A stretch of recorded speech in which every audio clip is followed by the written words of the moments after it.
distinguished members of the CTCN Advisory Board, parties, NDs, representatives of the international organizations, observers, ladies and gentlemen. As a chair of the Advisory Board of the CTCN, I hereby declare the open of the 12th meeting of the CTCN Advisory Board. As this is my first in-person meeting of the board, for those who I haven't met before, allow to introduce myself. My name is Maya Khwaradze. I represent my home country, Georgia, at the UNFCCC process, and I will serve you for the further 2 board meetings of the CTCN. You may also know my vice chair, Mr. Carsten Krause from the European Commission. So we will be sharing the responsibilities over the next 2 days. Before I turn to the work of the session, I would like to introduce Mr. Tarek M. Tayre, Director of the Department of the Energy here at UNIDO, who would like to say a few words. UNIDO, as you know, provides invaluable services to the CTCN as it co-hosts, including welcomes us in Vienna here for the 12th meeting. Tarek, the floor is yours. Thank you, Maya. Good afternoon, distinguished advisory board members of the Climate Technology Centers and Network, ladies and gentlemen. I'm honored to be among you today on behalf of Director General Mr. Lee Yong. From the outset, let me convey the sincere apologies of our Director General, who could not be present with us today due to overlapping commitment. I know that Lee Yong is very keen on the CTCN. He actually, everywhere he goes, he talks about it. So on behalf of the United Nations Industrial Development Organization and as the co-host of the Climate Technology Centers and Network, I would like to welcome you all to the 12th meeting of the CTCN Advisory Board. I'm also pleased to welcome all the new members of the board, including the chair and vice chair, as well as in person representative from the Global Environmental Facility and the Green Climate Fund in this meeting. It's a great pleasure for UNIDO to host for the second time this important CTCN meeting in Vienna, and it is a special privilege for me to speak at the opening of the meeting. UNIDO's goal to achieve inclusive and sustainable industrial development is explicitly recognized and anchored within the Agenda 2030 and SDG 9 in industry, on industry and innovation and infrastructure, and SDG 7 on affordable and clean energy, and SDG 13 on climate action. In that context, UNIDO is pleased to work closely with UN Environment on assisting developing countries to address issues related to climate technologies through the CTCN. As the operational arm of the UNFCCC technology mechanism, the CTCN plays a pivotal role as a cornerstone of the global response to climate change. As its advisory board, we look closely to you for guidance to maximize the impact of its activities as well as the efficiency of its operations. The CTCN has recently completed its first 5 years. Last year during COP23, it was also my first COP as a director of UNIDO Energy Department. It was decided the UN Environment will continue hosting with UNIDO the Climate Technology Center for a further 4-year period. So on behalf of the organization, and I know I can also speak for my colleague Mark and Ligia from UN Environment when I say that we are more committed than ever to building on our successes and taking to heart the recommendations and lessons learned to deliver tangible benefits for emerging and developing economies. Without doubt, 2019 will be an important year for the future of the CTCN. The extension of a hosting agreement for another 4-year period has been a good opportunity to reflect on what has been achieved so far. The Climate Technology Center is fully operational and Its quick response to the request by the developing countries has been a result of the efficiency gained through optimization of its management, as well as the efficient procurement processes. Furthermore, UNIDO, as one of the host agencies of the CTCN, is taking the recommendations from the independent evaluation very seriously. In particular, recommendation number 4 that requests host agencies to look into donor relations and fund mobilization. In this response, UNIDO is opening a position of Deputy Director for CTCN, and UNIDO will utilize its existing recruitment processes to fill in the position as soon as possible, hopefully before the end of the year. Earlier this year, the Center reorganized its operations along regional lines, which has also streamlined interactions between countries, sub-regions, and the CTC itself. It is also expected that a regional approach will enable the Center to make better use of the networks of its co-hosts, building on work already ongoing and delivering complementary outcomes at country level. Again, in that context, UNIDO, with its network of regional offices and regional centers for energy efficiency and renewable energy, stands ready to support this regional approach. Following the regional approach, regional forums have taken place this year in the different regions where CTCN operates in Latin America and the Caribbean, Asia Pacific, and Africa to present the latest development of CTCN services to developing countries in the region and intra-regional, share experiences and best practices from technical assistance in the region, and have the opportunity to identify matchmaking opportunities. Ladies and gentlemen, the transition into the new period of the CTCN is a great opportunity for all of us to further contribute to the improvement of its operations. These next 3 years will have a tremendous impact on the future direction of the CTCN during the period 2019 to 22, and you will be called upon to make some of the most significant decisions since the inception of the CTCN. So it is my hope that during the next days, you will come together as experts with a shared stake in the future of the mechanism to provide the highest quality guidance that we possibly can. I know that the program of work that will guide the CTCN into this new period will form an important part of your deliberation in the next coming days.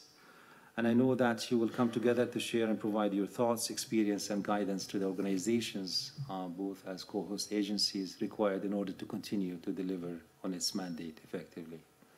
So, ladies and gentlemen, let me close by wishing you all a very fruitful and constructive discussion and in the days ahead. Thank you very much.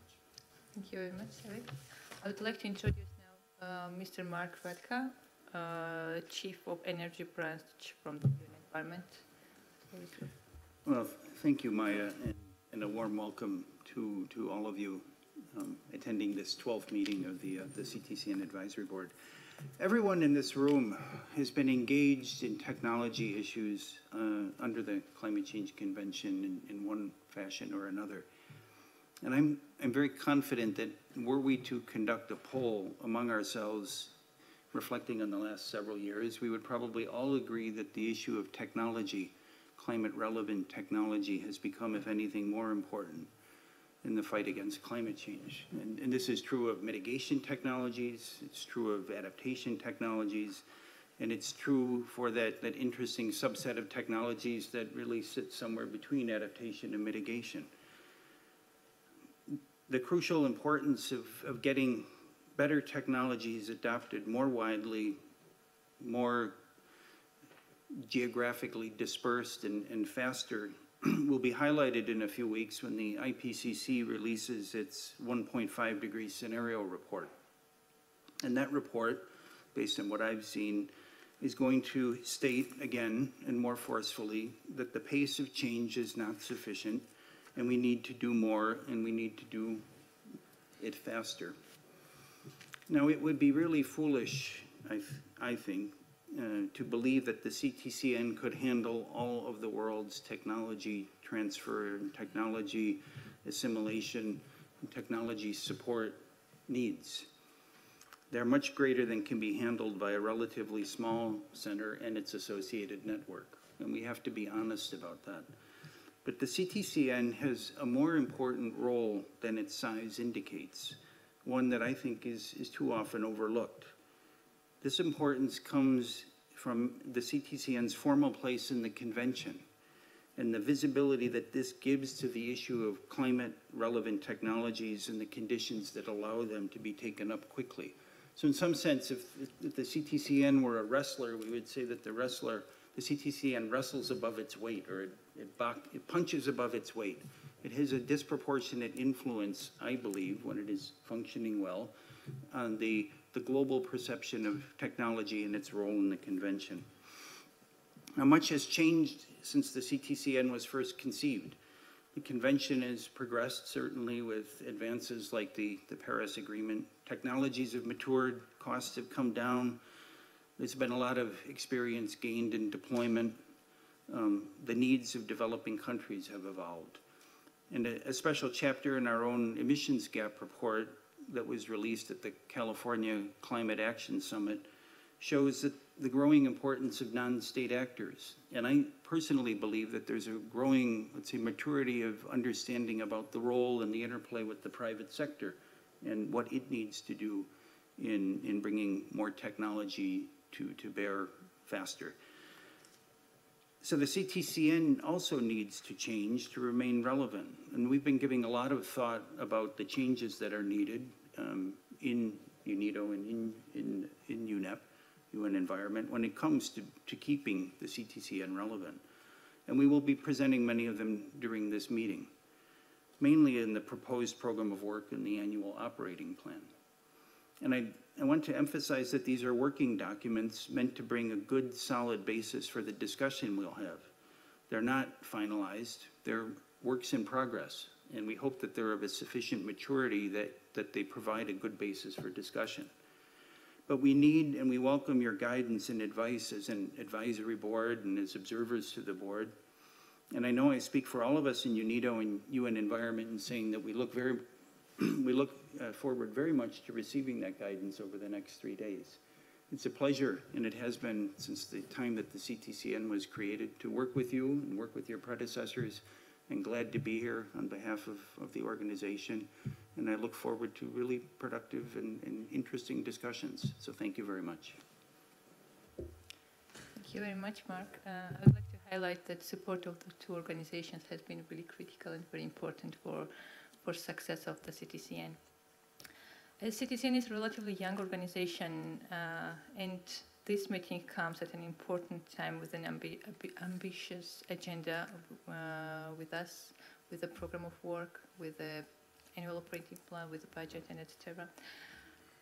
The COP23 last year considered the independent review of the CTCN, as well as the renewal of hosting of MOU with the UN Environment. The technology framework to be finalized at COP24 will play a strategic role in improving effectiveness and efficiency of the work of the TEC and the CTCN by addressing the transformational changes envisioned by the Paris Agreement and the long-term vision for the technology development and transfer.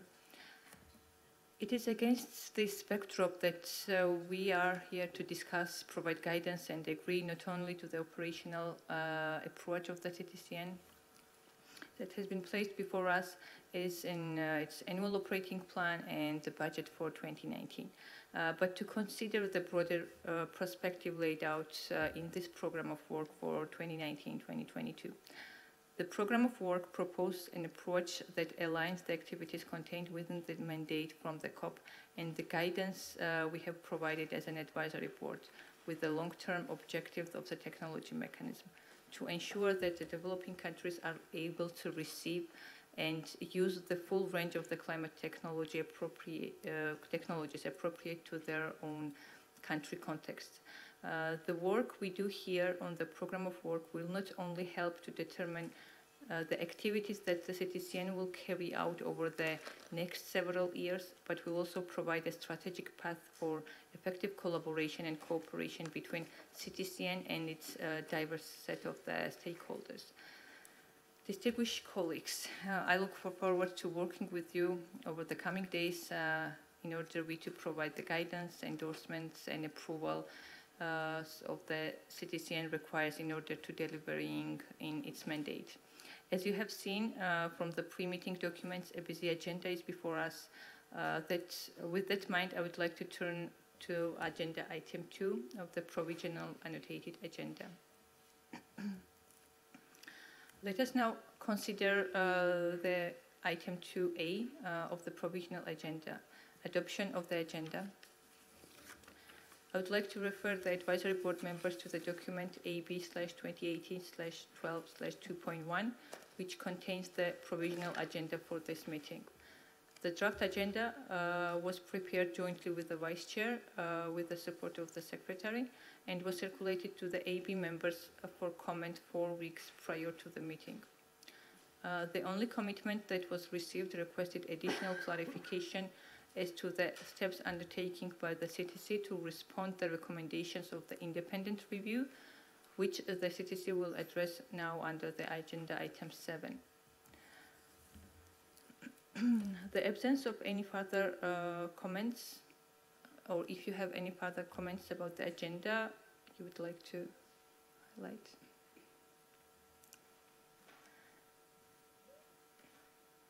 In absence of any further comments, I therefore invite AB members to adopt the agenda for 12th meeting as...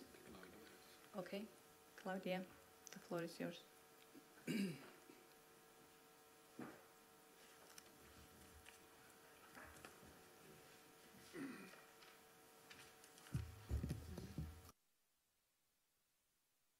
Colleagues, it's a pleasure to be here in the advisory board meeting. And before my comment, I do want to congratulate Maya and Carstens for the chair and vice chair positions. Thank you very much for leading our efforts today in this meeting this week. Just a small clarification question. So for the agenda item on the CTCN Program of Work, Annual Operating Plan and Budget, I just want to ask for clarification if this is one agenda item altogether, and if so, I would like to propose that the budget is discussed as a separate agenda item, if possible. Thank you very much.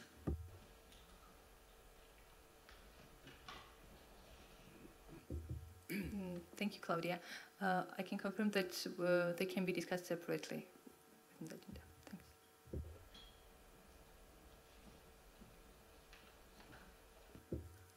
If there is no any other comments on the agenda, so we can adopt. So it's decided. Thank you. I would like to turn to the agenda item 2B, the minutes of the previous meeting, which is the document AB/2018/12/2.2. The draft minutes were circulated to the board members in the form of report 3 weeks following the consultations of the AB11. Unless there are any specific proposed adjustments to the minutes from the AB11, I would like to invite the board to adopt the minutes of the AB11.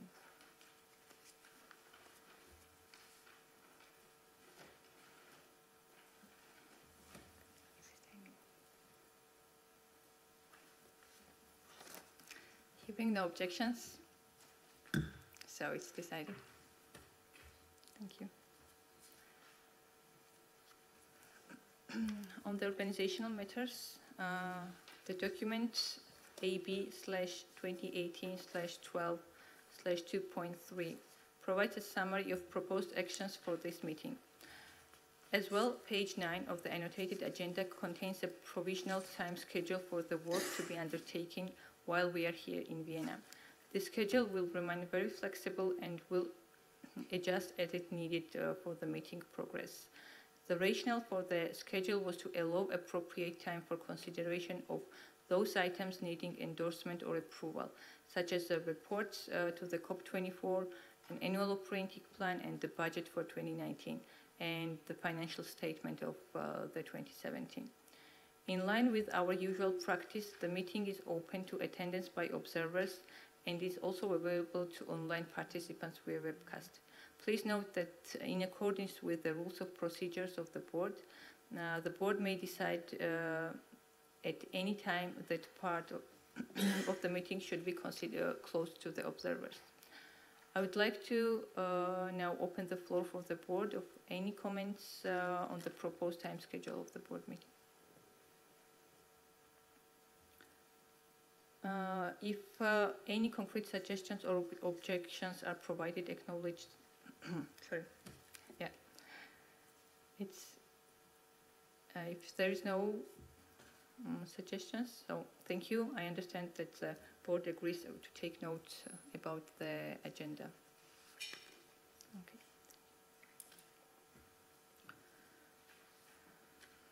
Okay. Our consideration of Item 2D, membership matters, will be broken into the several sections. First of all, I would like to welcome our new representatives from the 3 NGO constituencies, Mr. So Maduta, Mr. Henrik Schneider, and Mr. Matthew Kennedy.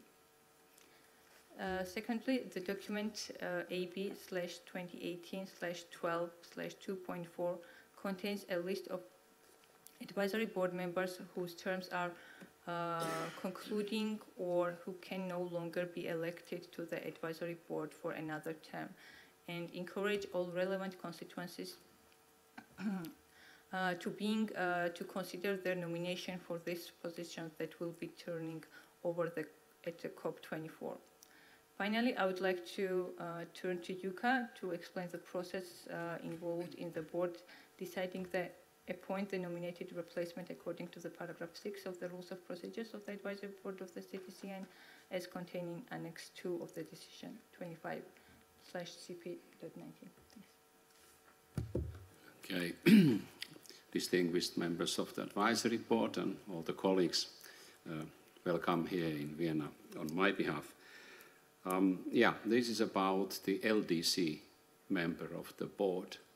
You maybe remember that Mr. Tinley resigned while he made a change in his government to a new post. So he resigned from the post of the AP member in the middle of the term.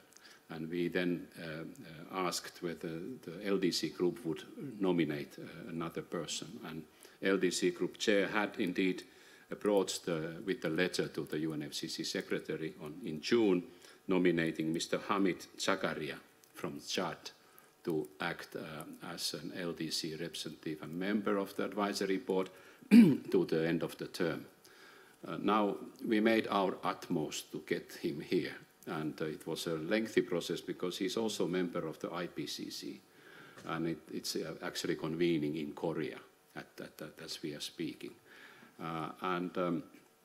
But we already made an arrangement that he would come here for the couple of days and indeed work with you and be able to endorse whatever decisions the advisory board needs and then travel back. But because of this shuffling, there was some kind of complications of getting visa to Austria, and so he was unfortunately unable to arrive here.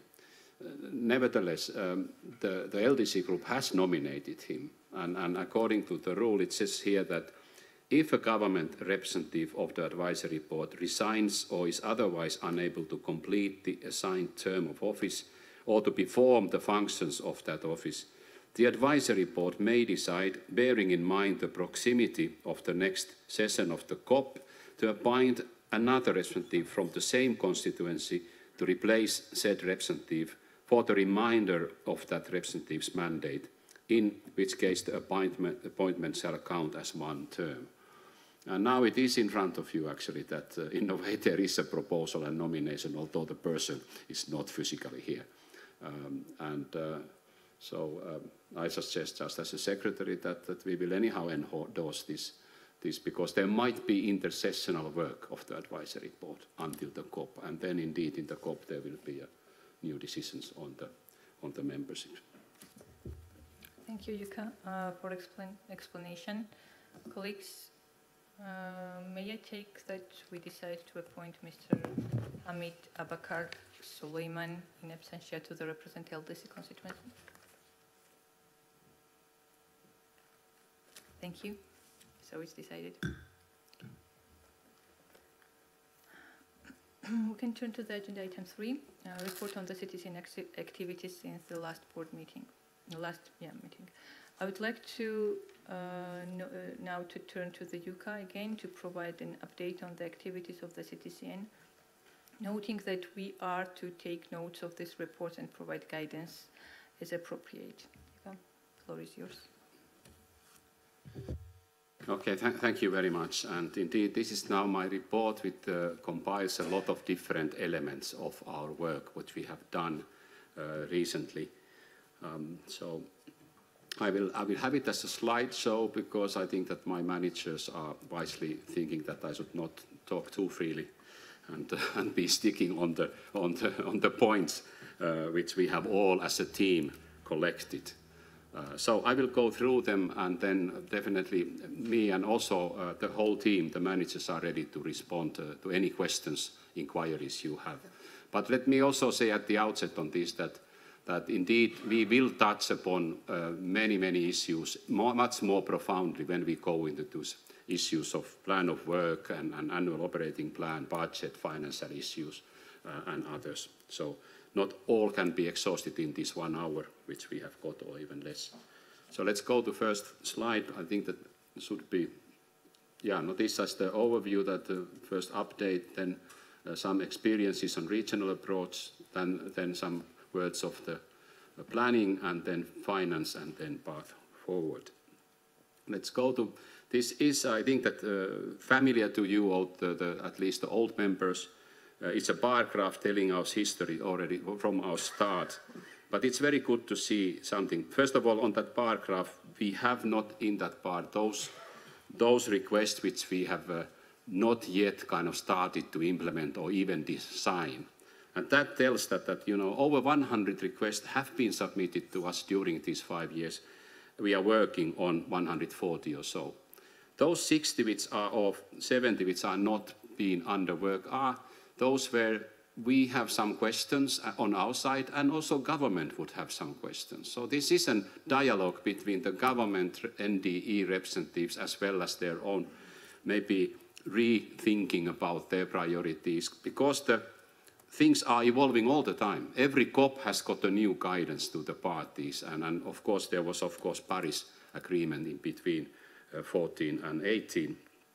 But indeed it tells about the story that in the beginning, there was a lack of time when we took in a lot of requests, started to design them, to make the plans, and then indeed 2016 onwards we have implemented and completed. And I'm very proud of that light blue bar growing, that it says that this machinery is working, that it can complete. Of course it takes time, and when we work with the governments, it's not so straightforward than working with directly NGOs or companies or institutions.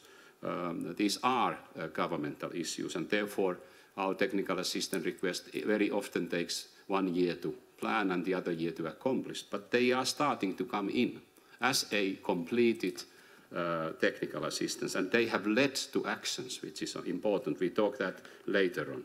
So you see that kind of growing part of the bar graphs which are here. And you also see that there was indeed an enthusiasm before Paris for the countries to bring in a lot of requests. So it did stockpile in our pipelines, but we are able to kind of work on those kind of pipeline issues, as well as you have seen that the kind of pace how we are receiving technical assistance requests from the countries is indeed a bit more peaceful at the moment. But it's still coming. That means that it is not ending. Countries still definitely show the need of this mechanism. Let's go to the other one.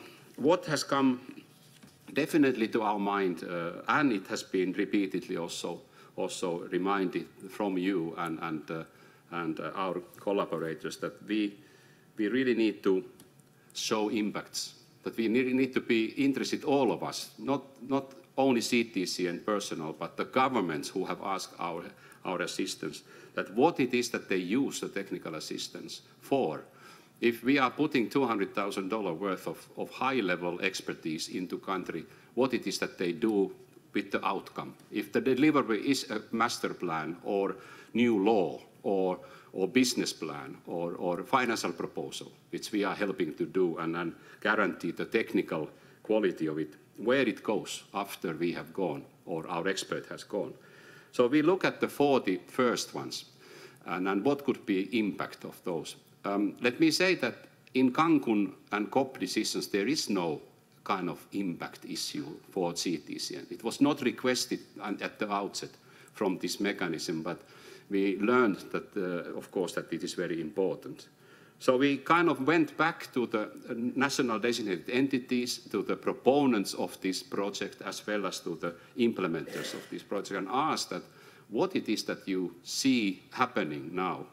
Let me emphasize, this is about indicative findings and these are about anticipated. That means that we can't guarantee as a CTCN that the Parliament will enact the law or regulation which we have helped to draft. And we can't guarantee that Asian Development Bank or Green Climate Fund or some other financial mechanism or the private sector will take over the plan, investment plan we have helped the government to draft. But we can anticipate that this would happen. And therefore, these are such a figures. So let's be cautious about interpreting that this has happened. This would happen or will happen if everybody is serious, and this will happen by time. It takes years to have the law or regulation through the government. It takes years to have the full financial proposal being implemented by a financial institution. So we could look at the 5 years, maybe even 10-year span here. What is interesting is that we can anticipate a lot of investments because we started the processes by CTCN and the government together. We can anticipate even quite a lot of emission reduction tons as a result of those which were mitigation-related projects. And indeed, we can even anticipate a lot of avoided costs of when we have said to country that, please, this is not financially and economically and socially kind of good idea to go for this one. Let's do something else. Let's go and try some other solution so that we would not promote wrong investments in this kind of very, very meager monies which the developing countries have in their hands and so on. So this is just a pick-up preliminary thing, and we will bring you much better account of aggregated impacts in adaptation and in mitigation for the next 50 technical assistance requests, which have much better kind of founding documents behind them, because we started to ask much more profound questions from the NDEs when we learned from the first ones. So this is going to continue, and we are going to be more accurate, and maybe we have a more profound methodologies in order to predict these anticipated impacts. But I still want to tell that this mechanism is working in a very, very early phase of any kind of real investment program, as we are there between the ideas, government wishes, maybe political decisions already happened, but indeed it's a long way to get a investment project with this input which we are putting in. That means $100,000 worth or $200,000 worth of expertise. So a bit cautions on that how proud we are or how boldly we are expressing those numbers. Now we come to the one lessons learned which we have got, and this is interesting. We have been definitely asked also that whether our technical assistance is leading to transformational change, whether it has got a so-called impactful kind of nature. And this is a collection of requests which we have received from the developing countries and we have served developing countries with.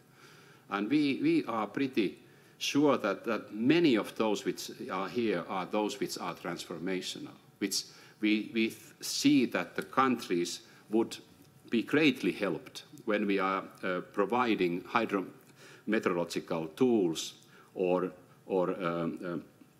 early warning systems or other kind of planning tools for adaptation, as well as in the mitigation we are in the industrial energy efficiency, grid stability, master planning, and so on. And many other agencies are providing similar services, of course, but these came from the countries under the convention to us. And these can be replicated, upscaled. These can be not copied, but kind of followed by other countries in the region and look whether they would have the similar needs which has been solved in the neighboring countries. So we strongly promote to countries to look at these, whether they would find also similar solutions or wish to find with us.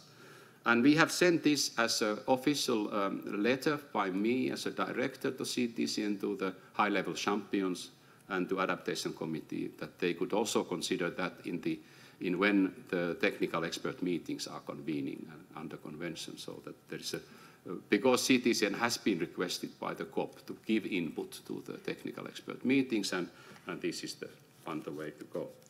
Okay, now we move to regional approach, which we have now been discussing a bit or presenting. It might be new to us in that sense that this came as an operational, it is an operational arrangement within the CTCN team. We found out that it's more clear for the individual national designated entity into a country or the region that they would have a kind of one managerial focal point to ask the questions, whether it is question of helping them in communication or knowledge management systems or technical assistance or networking and so on. So it did clarify the arrangements within the office, actually, of the coordinating office of the CTCN. And so that's why we have, because we have very small core team. We have only 8 staff, and then we have some liaison officers in the agencies, UNEP and UNIDO, as well as, of course, consultancies helping us. But in a way, this was the one division of how 3 managers, which kind of 3 regional managers can handle their regions. There is a question already why Africa is being divided. There is a language issue. Francophonic Africa is different than Anglophonic because we serve in their country languages. CTCN wants to be there, otherwise it gets really complicated to reach the real implementers of the countries. But also it is that Africa is definitely the one who is assuming and needing most CTCN services, so as a region. Let me go to the next one, and that is indeed, so single point contact, strengthening the relationship. Also, we can better know that what are the regional initiatives and priorities we could support. What are those transformational climate actions which also we can match with our understanding of transformational projects. There are very strong and good regional actors in every region, and they have their own kind of system, how they develop projects. We could meet them more easily by having a bit more regional focus. Especially we talk about regional banks and also regionally active major donors, which we need to look at and align with what they are doing, and so on. So these were the kind of reasons, and I think it's going well. I go into some of the take. Asia Pacific, for example, we have 20 or so technical assistants in Asia Pacific, and we have some interesting developments which is combining and actually supporting the system where technology need assessments needs to be merged and aligned into the national determined contribution processes, and where we are supporting countries on this one. We have made an effort on energy auditing in both Pakistan and Bangladesh, which would to our understanding, bring, when it's successfully put into the field level, into all the companies, would bring a substantial mitigation potential. We have also engaged with the ASEAN group and trying to look at sub-regional strategic engagement. And also we have recognized two extremely active and proactive partners in Asian region. Korea and Japan have both been contributing very well in our work, and we have been working with them actively there. When it comes to Africa,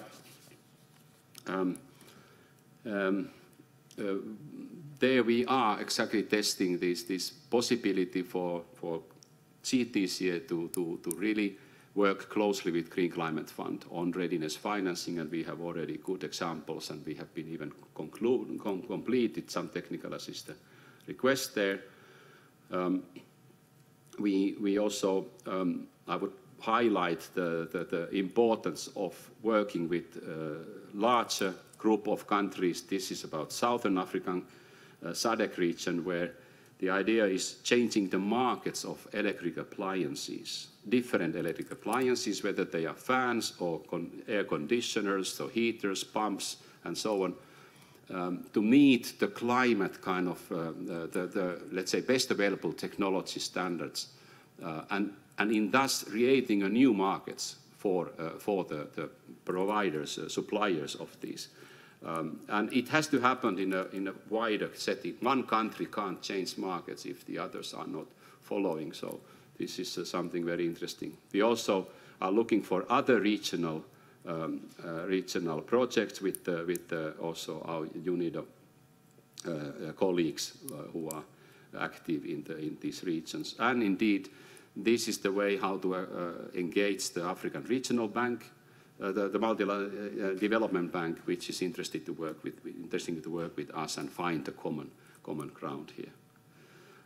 One issue which is of course of importance is that Nigeria has recently made an own national meeting of TNA, so technology need assessment, and have asked us to come and assist them in this, taking forward that into a national planning, as that is the first one they have ever done, and this is something which we definitely are interested in supporting.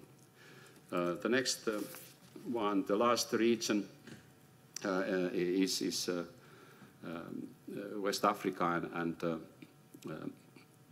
Latin America and Caribbean. There, maybe one thing which we have already conducted, and this is a reminder that we have indeed conducted regional forums of the CTCN in all the regions, so Asian Regional Forum, Africa and Latin America. And they have been now organized together with all the other climate kind of focal points in the so-called climate week of the convention. So we try a new system under the convention that there would be a specific regional climate week dealing with not only the technology but also the finance, dealing with the new mechanisms or emerging mechanisms and all the other issues, and we are part of that process. We also are, as we said, that we are looking for that strengthening the TNA process, as well as finding new collaborative partners on the regional bilateral donors who are active in the country. A few words of communication and management. We are continuing a very active outreach of the people in the world under convention. We have a Facebook, we have Twitter, we have newsletters. That was also requested or asked from some reviews, that we will be telling our stories regularly. And we have also touched upon the issue of indigenous technologies, which was mandated and requested by Paris Agreement, both to take the Executive Committee and us to work more. And we are, of course, having a kind of active collaboration on different technology examples. On gender, this is very important for us. We have integrated gender guidance in our processes, and we try to secure that in every single technical assistance process we have a secured financing for gender expertise and assistance in such a way that it is not forgotten on the way of the process.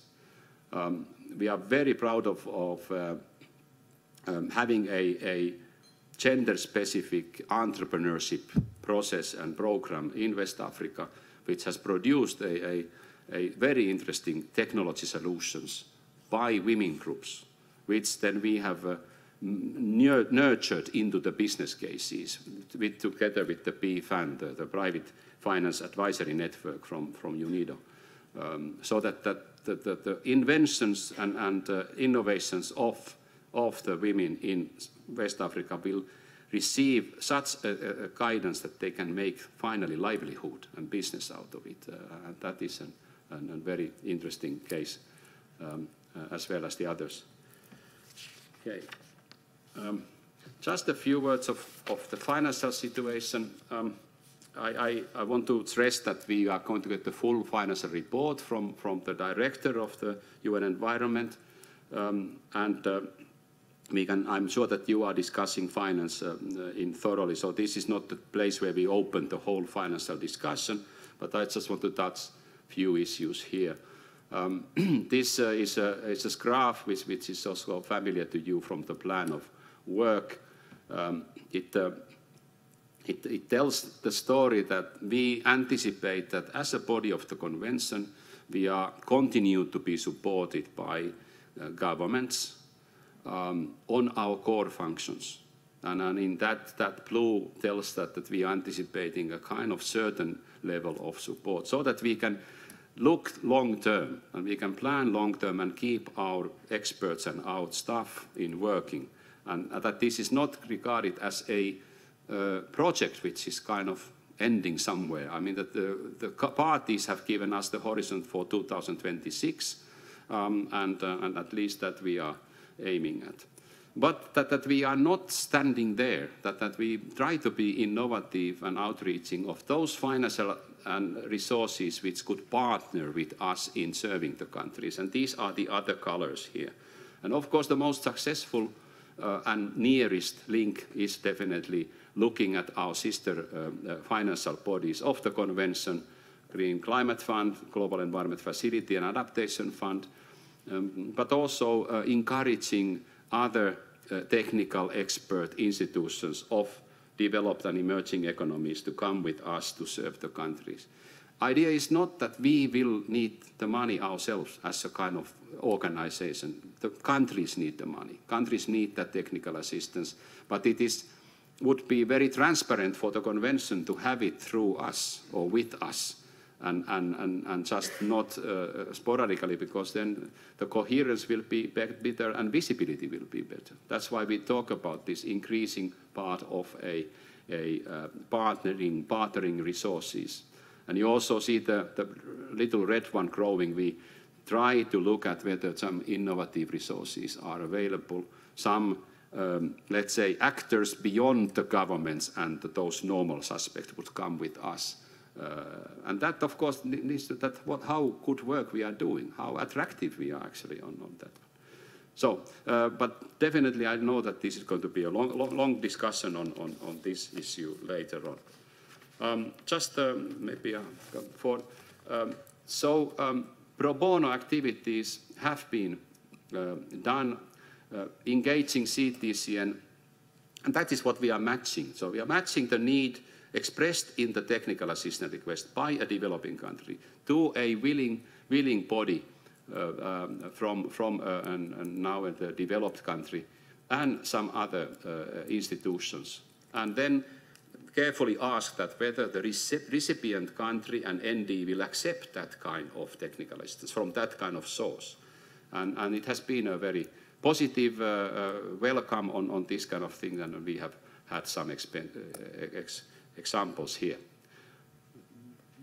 The other one, Now this is the story, of course, our beginning of collaboration with Green Climate Fund. As you see, there are a sample of 5 different technical assistance activities which the countries themselves, through us, have applied from the Green Climate Fund readiness financing and have been approved, and we are working on this kind of technical assistance.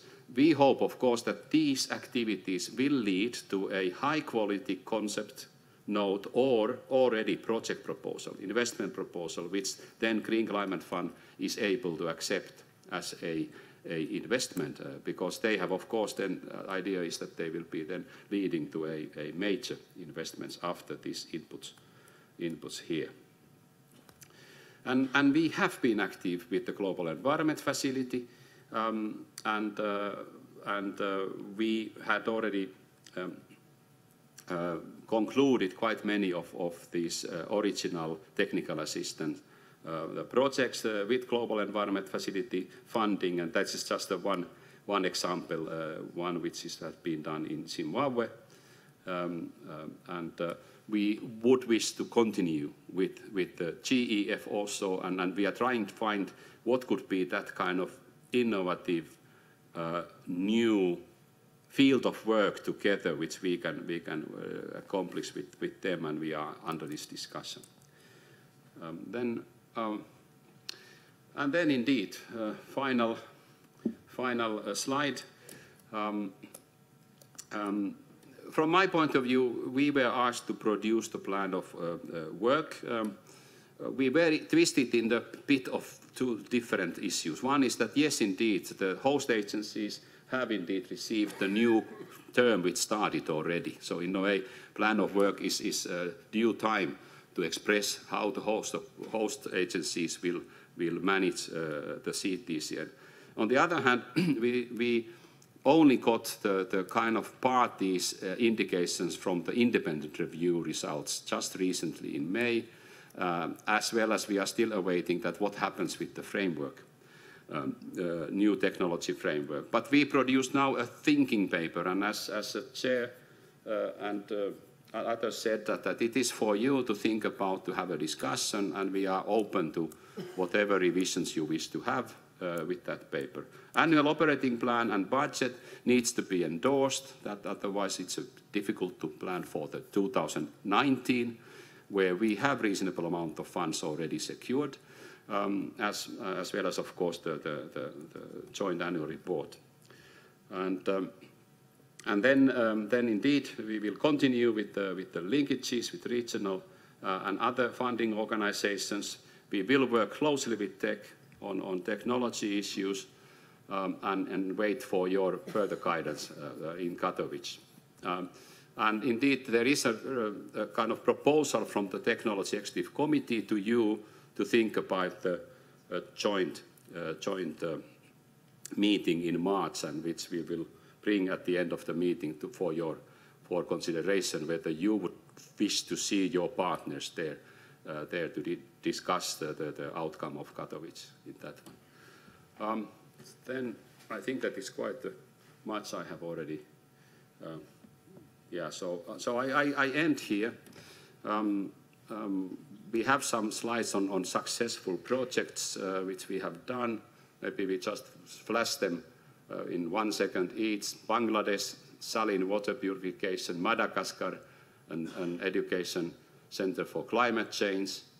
In Panama, going towards the low carbon emission mobility. Indonesia, this hydrodynamic modeling for Jakarta, trying to save the delta areas in Jakarta. We have a film of that one. In Tanzania, it's promoting sustainable, whatever it is, because I don't see it. Yeah, it's a bit low. In Chile, in working with small and medium price enterprises. We talked about Zimbabwe already. And Myanmar, looking for drought and flood management. And indeed, this SADC countries appliance program, which we are supporting. Mauritius on coastal zone management. I think that's that. Now, last words, and it's good for you to know that I have sent a letter to the Executive Director of the UN Environment for my resignation. It's totally planned. There is nothing dramatic therein. I'm still a Finnish government officer, and I promised my government that I would return after 5 years. That's about maximum they give me time to work in the UN, and that happens next spring. So it's not yet entirely sure which is the date. Maybe Mark knows better, but my 5-year term is ending in February, and then maybe a couple of months more, and that's it. And that's why I announce it very early, is because indeed having a new director is a long process usually. It needs not only that executive director of UN Environment will decide on it, it needs endorsement from you all.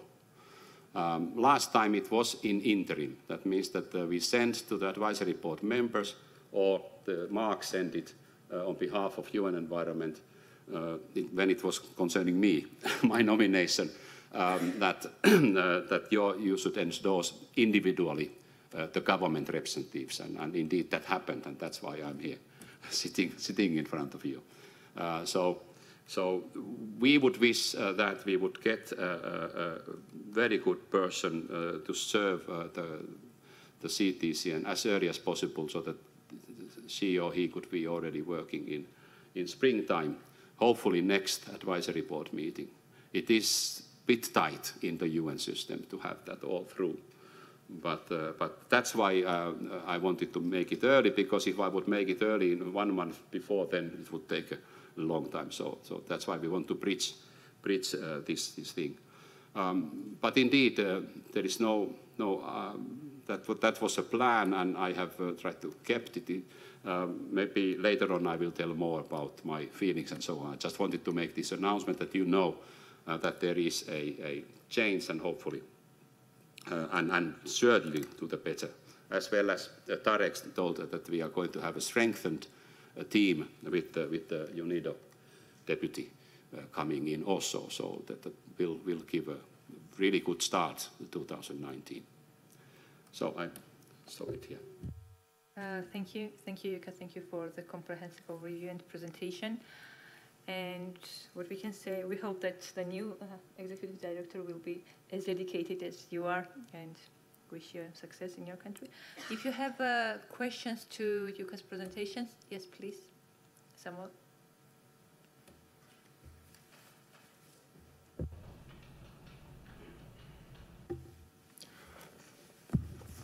Thank you. It was quite enlightening. This is my first meeting, so I'm still getting used to it. But a few questions to Jukka's presentation. One, in the number of technical assistance requests that you showed, whereas the implemented ones, completed ones have increased, the total number in the increase has tapered off from 2017 January. That was the question. Is there any reason that you have assessed that the number of requests that were coming in earlier were much greater, and the rate of rise of the request, which should be much higher now, given the climate situation, is tapering off? So that's one question. Second is an observation. Looking at the figures that you showed in both the Facebook and Twitter, the followers and how many are there, it's quite small for an international body with critical importance, with an UN body. So what are your, is there or are there strategies that CTCN has adopted to actually reach out more? Like right now, from tomorrow onwards, there is an UNESCAP meeting in Delhi, in my home city, where I was supposed to be presenting on the SDGs 13.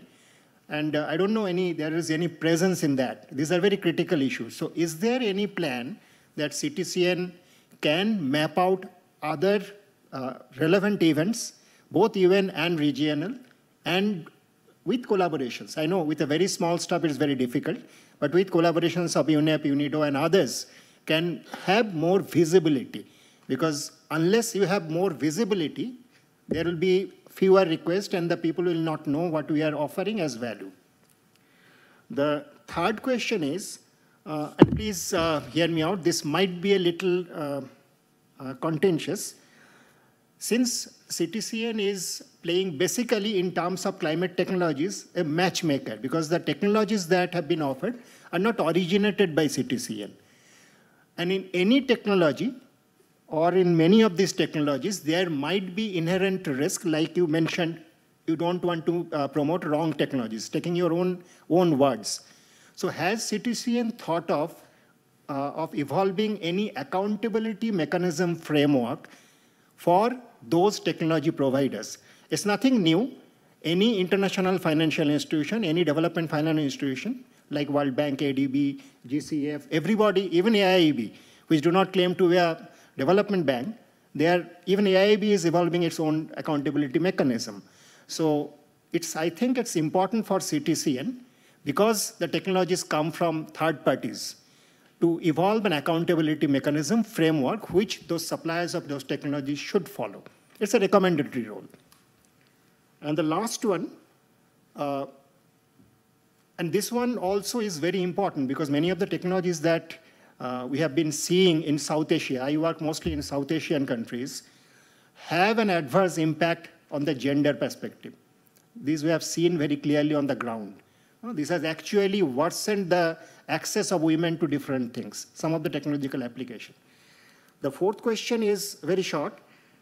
Since the funding is very, very small compared to such a large task, and you are also engaging on the regional forum, regional fronts in different parts of the world, have you ever thought of actually having CTCN centers in some of those regions? Like if you have a person working in either Paris or Vienna, or 5 persons, and if you have a smaller center in Africa, the costs of running that center will be far lower. Just a suggestion. Thank you.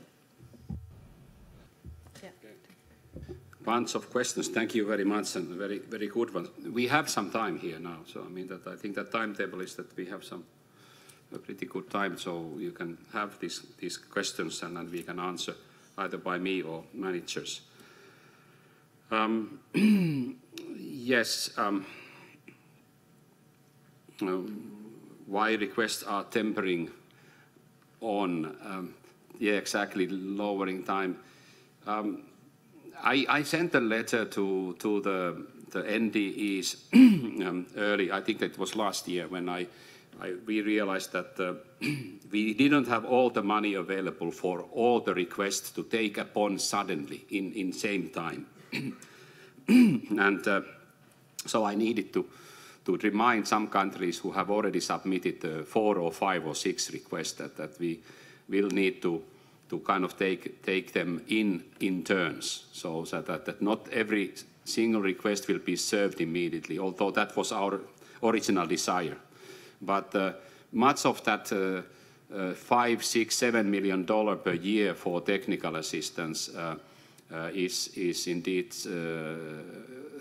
kind of coming in the batches of what the voluntary donors are giving us. So we have to wait until that money is in our purses and banks before we can open the bidding process through UNIDO. So UNIDO can't just bid out if we don't secure the financing. And therefore, it has been a bit of a process of switching and matching the available monies when they come in, what kind of monies they are. Some of them are earmarked, some of them are not, into the technical assistance of that country and region.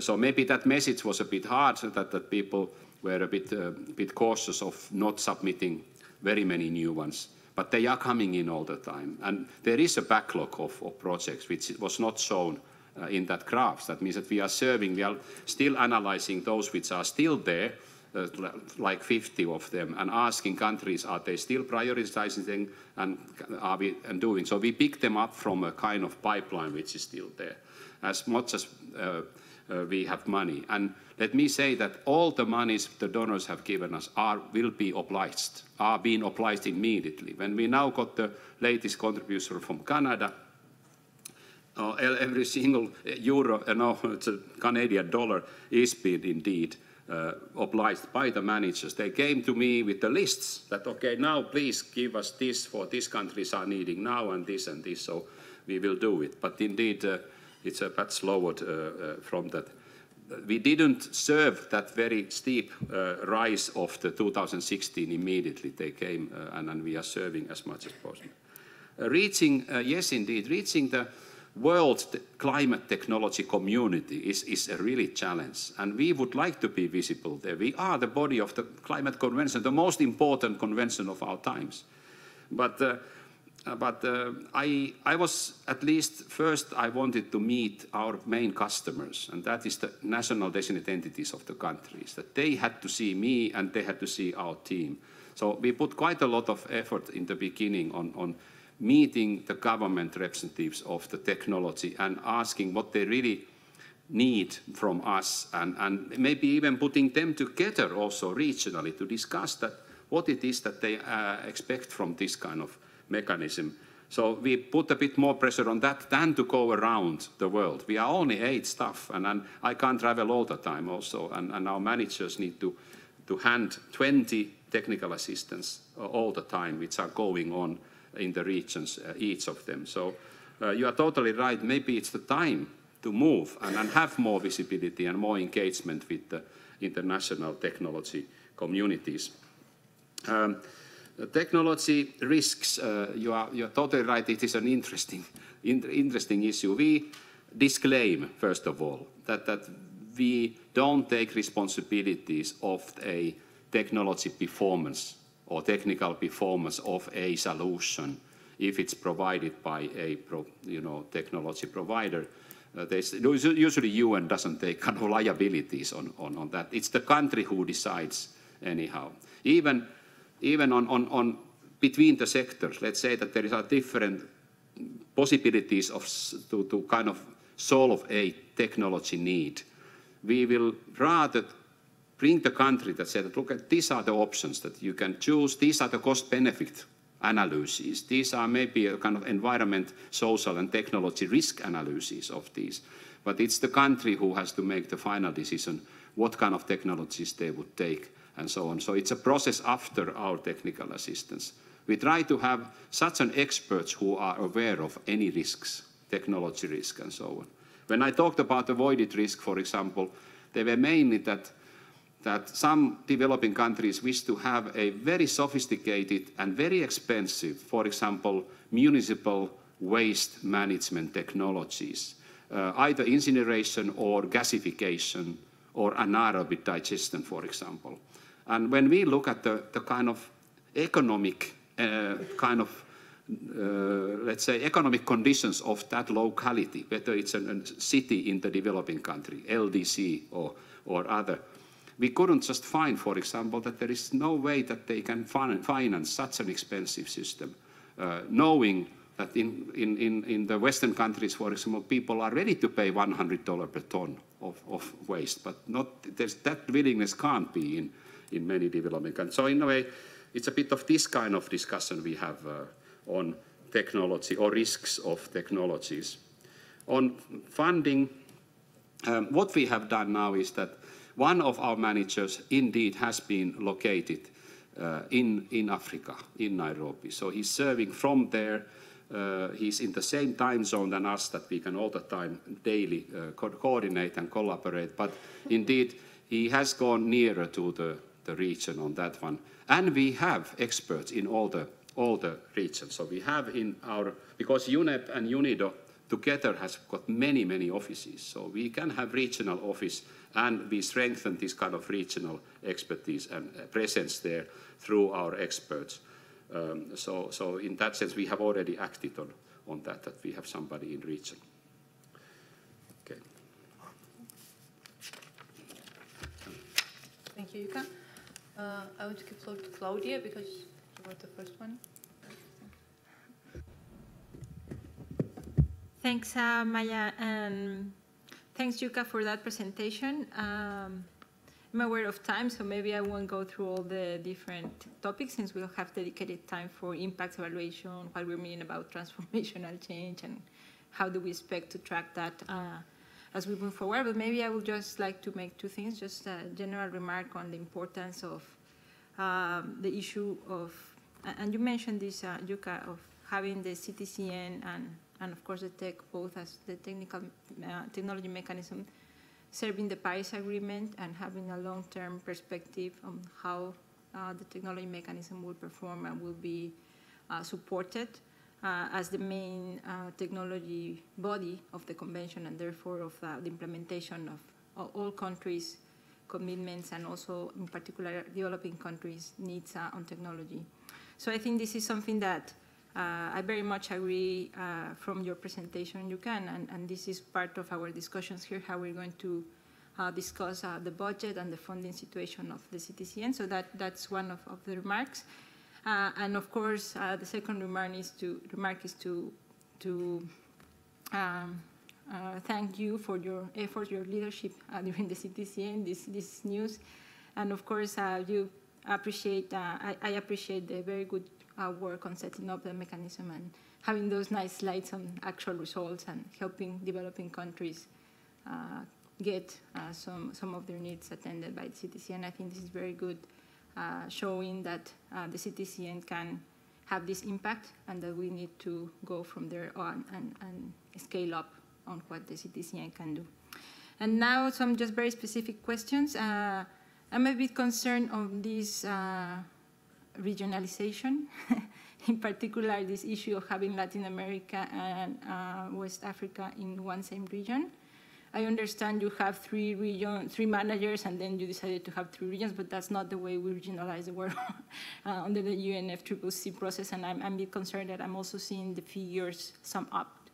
So in terms of having a good balance of the regions, I will strongly suggest we go back to the regional reporting that we must see, and in particular, I would like to see Latin America and the Caribbean as a region, and to see how many technical assistance and so on, how much it has been supported. So that's one of the things. And then I have some specific questions on some of the prioritization areas, just in terms of just things like we have, for example, gender mainstreaming gender only for energy access. So we are mainstreaming gender for all of the different aspects, I guess. We have some waste to energy on community and agriculture, but waste to energy should not be restricted to just that, I guess.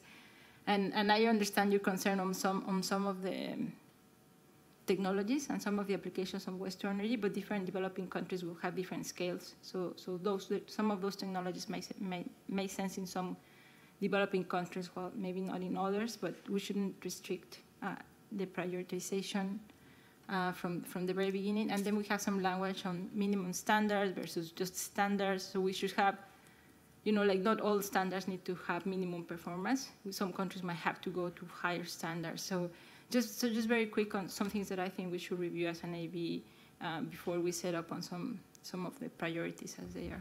Thank you. Thank you, Claudia. I would offer maybe we can have 2 more questions and then respond. Okay, then Matthew, and followed by Julian. Thanks. Thank you very much. It's lovely to see everyone again. It's my first time speaking, so you're very welcome, Madam Chair and Mr. Vice Chair. I'm representing the RINGOs, or the Research and Independent NGOs.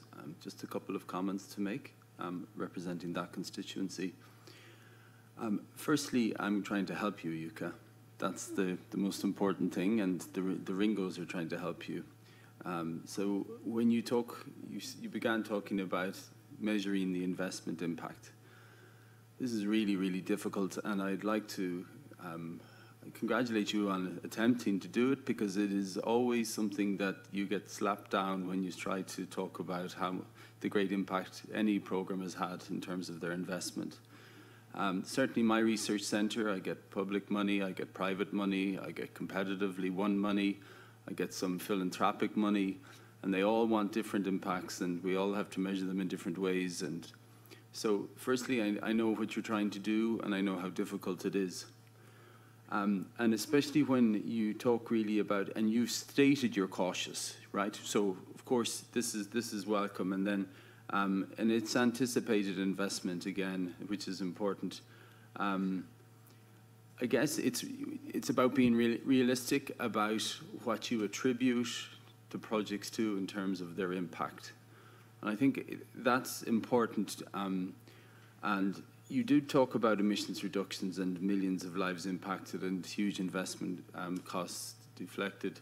And I think this is somewhere where the research community can help you, because there's a lot of experience with the Ringos about how to quantify the impact of programs, quantify the impact of projects at a very clear kind of research excellence role. So maybe that's something you can reach out to at a future kind of time, in terms of maybe in terms of the 4-year program of work, how you go about measuring the impact of the investment over the last 3 or 4 years. And it could be a tender, or it could be just reaching out for assistance or help. So that's the first point. But I do commend you for trying to tackle such a subject, certainly with all the funders around the table.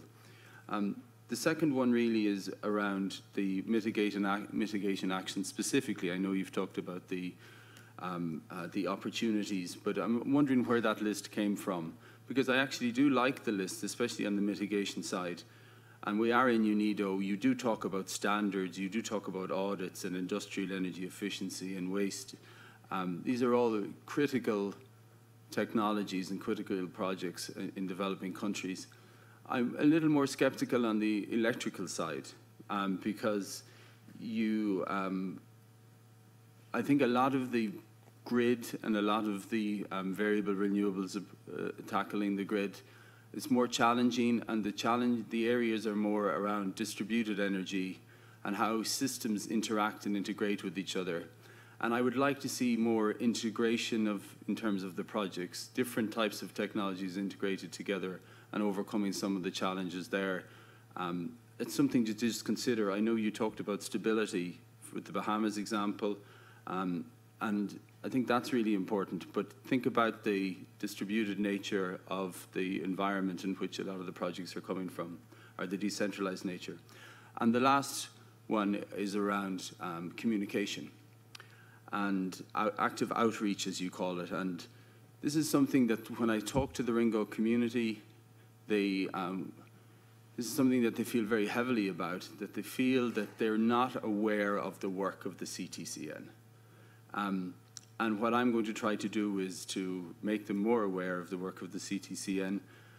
And you did talk about regional fora or regional supports. And I'm just wondering that when you are doing these regional supports, would you have a work package or a session that is dedicated to bringing the Ringo community together within those regions and trying to enhance the outreach and translate where the money is going and what are the key deliverables for that region? Because the slides you talked about in terms of, I think in terms of, not just in terms of the opportunities, but really in terms of what your key achievements are important to communicate to the community. But I do feel that there are, whether you're business, whether you're research or environmental NGOs, more outreach is required, and having a plan within the future work program is key.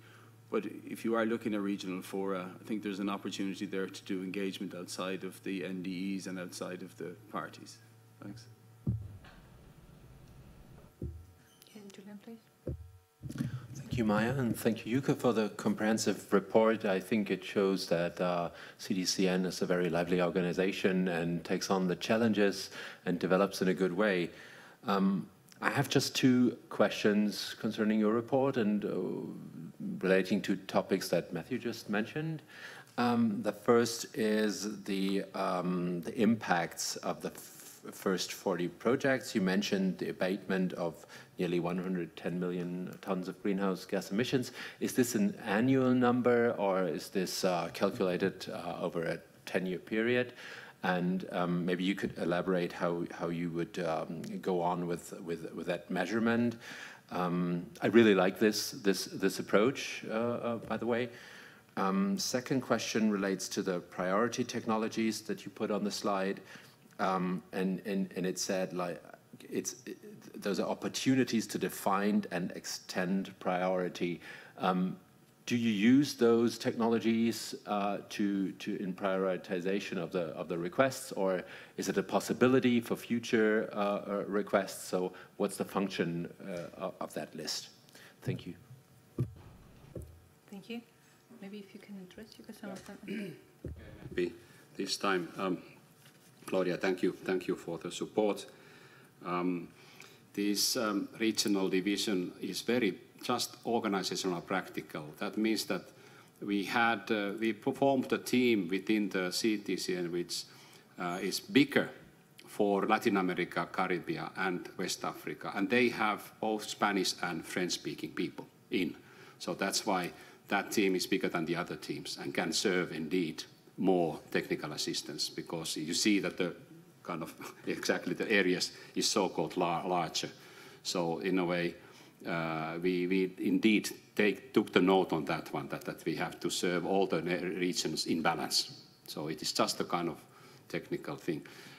When we had the African regional meeting, indeed, the whole West Africa as well as East Africa came into Nairobi. So we had anyhow, and then it was interpreted all the time. So simultaneous interpretation for these two language groups so that they could understand fully each other. So we did do that kind of thing. On the gender, Karina Larsen, could you enlighten a bit on that gender and that why it was only energy related?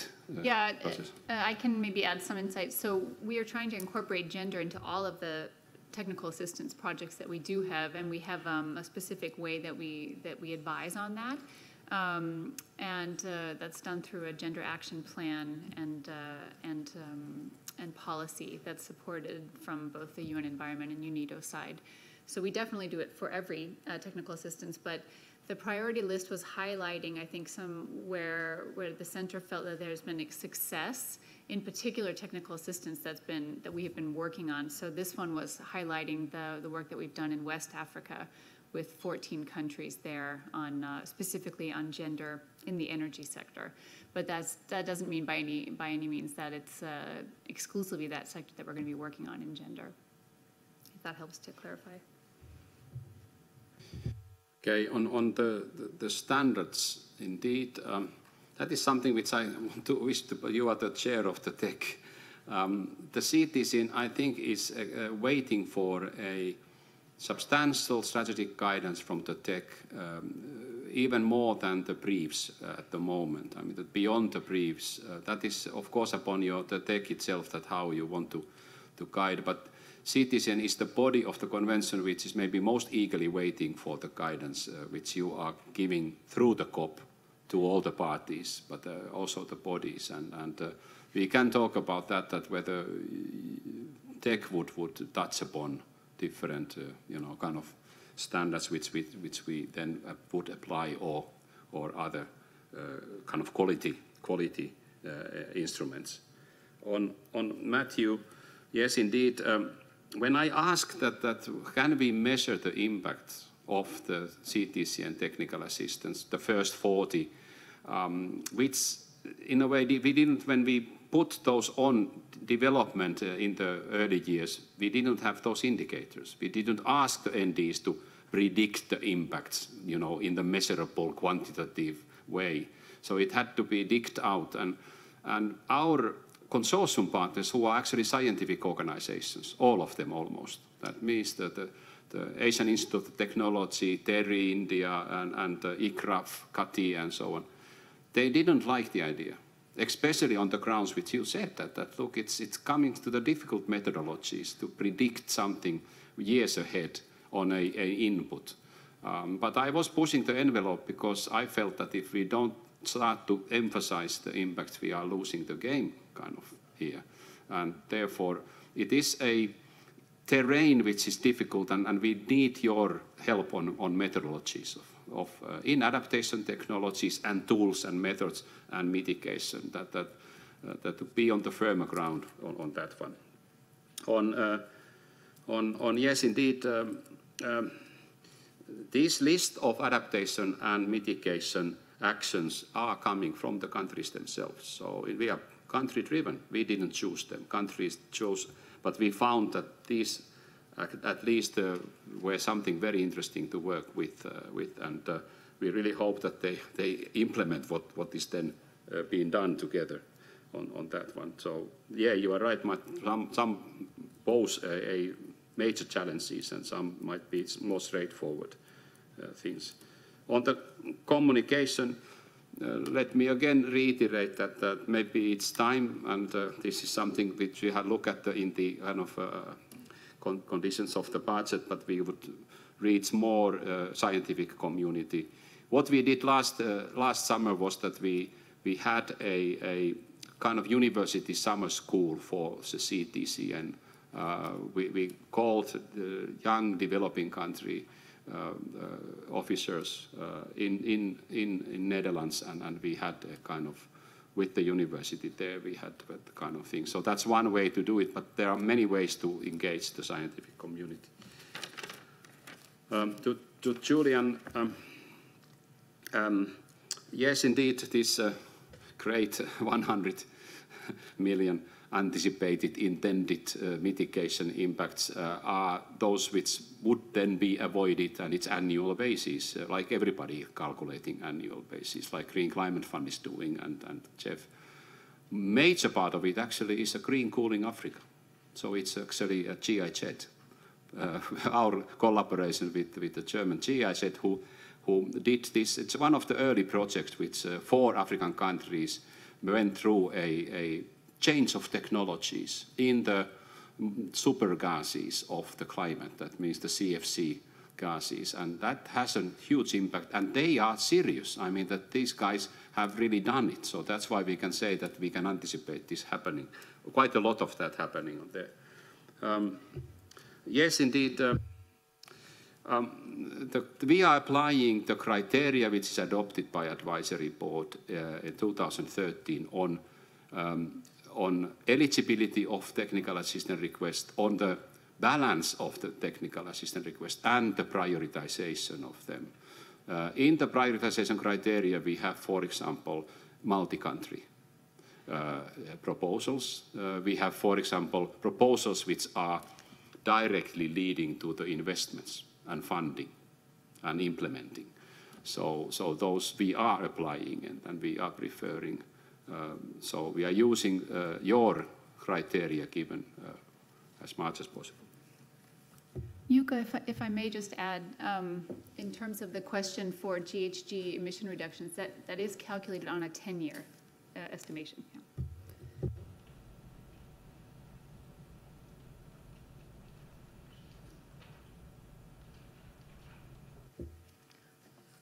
Thank you. So, Mete, please, and followed by Spencer and then Jan. Thank you very much, and good afternoon, colleagues. Good to see you all here, and thank you very much, Carsten and Maya, for taking on the chair and vice chair positions. Just looking forward for you to guide us through these days. And Jukka, thank you also for your presentation, but also for sharing your future plans with us. It's good to. I hope that I will get a second chance to thank you properly, maybe at the end of this meeting. But I'll just take this opportunity to thank you for your engagement and enthusiasm to establish and manage the CTCN through the first 5 years. And as a follow-up on that, Mark, I have seen that the new director position is being posted. So if you can tell us a little bit more about that process, that would be appreciated. Also has a question to UNIDO.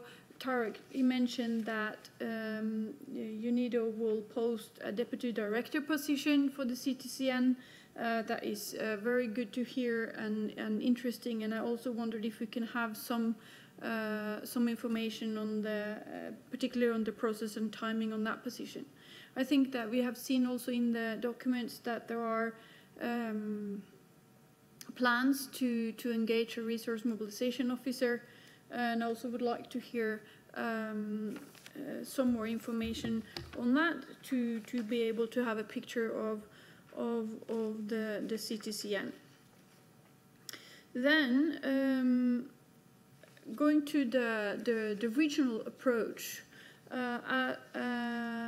in the last couple of AB meetings we have been discussing a regional approach, but in a way that you partly discussed in your presentation on how we can see requests from developing countries together and bundle them up to propose to make proposals that is good for several countries. And I think that was the way that we as an AB have talked about the regional approach. I understand now that you have kind of put that into operation by making changes in the secretariat, that you will have moved people from Copenhagen to the regions. We heard Mexico had some opinions on that. I wonder if we could, just have some information on more information on how your thinking is on this. Whether this is the right place to have it, or whether we should discuss it under the annual work plan or the 4-year work plan. I leave up to you. I think it's good to see that you have made efforts to improve the M&A system. I think it's a very clear message from the COP that need to be done. I appreciate it is difficult, but I mean, you are in the same boat as most other organizations, and improvements are being made on these issues globally in many different organizations, also with the same challenges and issues that alludes to the CTCN. So we look forward to even further progress on that. I agree with Germany that the way this is being presented with the bullet points of what has been achieved is very helpful, from at least from a Norwegian perspective. You said shortly, that was my last point, that the 2019 budget seemed to be secured. That is very good news. I think that's what you said, and I cannot detect that same information from the documentation that we have got. So I think it is. I look forward to hear more detail about that, either now or at the finance discussion. But I'm raising it now because, like Sumia said, is that we've had a decrease in requests. You said that might be due to a rather black picture being given information about the bad financial situation of the CTCN. Maybe we should think about how we talk about the funding of the CTCN in the future. We have actually managed to fund it so far. So also think about that when we talk about it in the future, to also make sure that countries are using the CTCN for what it can be used for. Okay, thank you. Thank you, Mette. Maybe Spencer and then Jan.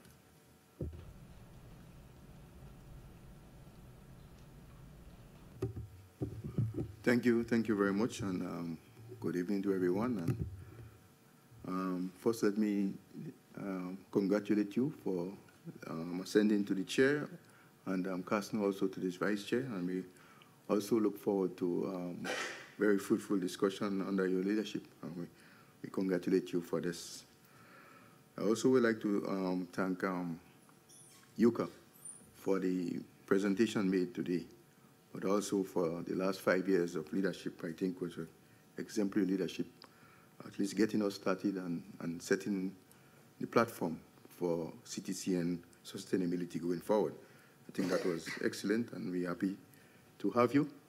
We're not happy to see you go, but we will also be happy for the things you will be continuing to do for CTCN in your next life, as maybe in your next dispensation. I wanted to just respond to a few things. Most of them have already been dealt with, but just to underscore the whole question of the indicative findings in your paper on the impacts, and to again agree with Matt on this issue. Is a very difficult issue. It is, in my view, a good attempt, but I'm not quite sure what is the level of confidence that you have in those numbers. especially the avoided cost number. This is very, very, very, in my view, we need to do a little more work on this. I need to get a further explanation. Is it avoided costs per project or on an annual basis? I'm not quite sure how this avoided cost one is very difficult. I could see us trying to focus more on the GHG, but the avoided cost could be, we need to really get that methodology right. In terms of the regional approach, I mean, of course, I was not at the last meeting, but somehow I agree with the point made already earlier that it seems to me that we are using the word regional in maybe a way maybe we should not. Maybe if it is some sort of clustering, but I think regional are very specific geographic stuff here, which I think we need to be very mindful of. So I think we may want to look at how we use this terminology, regional, with respect to cutting up Africa. I don't think that might be the best way to look at it. So maybe we might want to look at some other terminology if we need to hold on to this issue.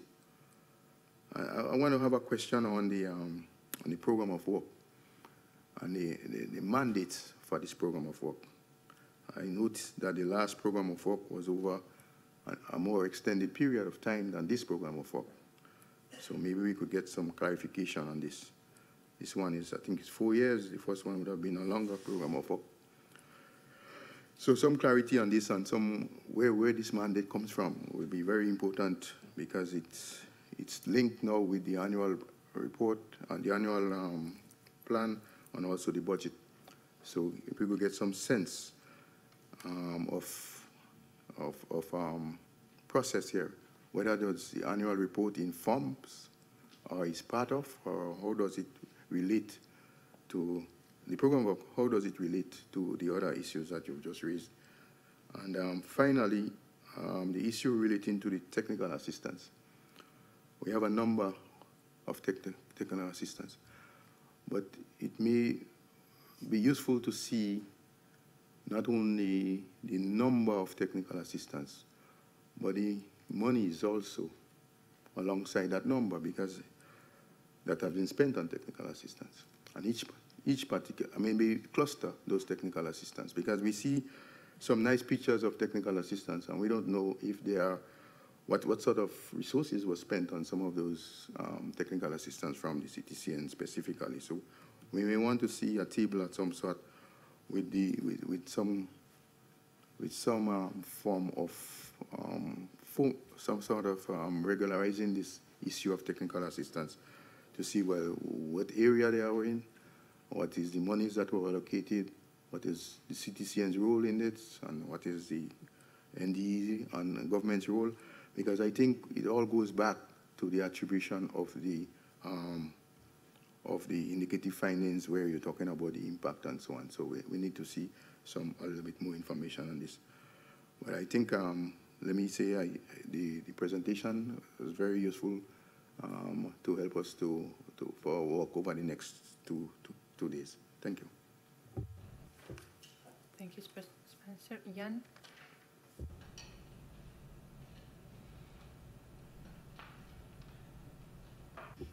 Thank you, and good afternoon, colleagues.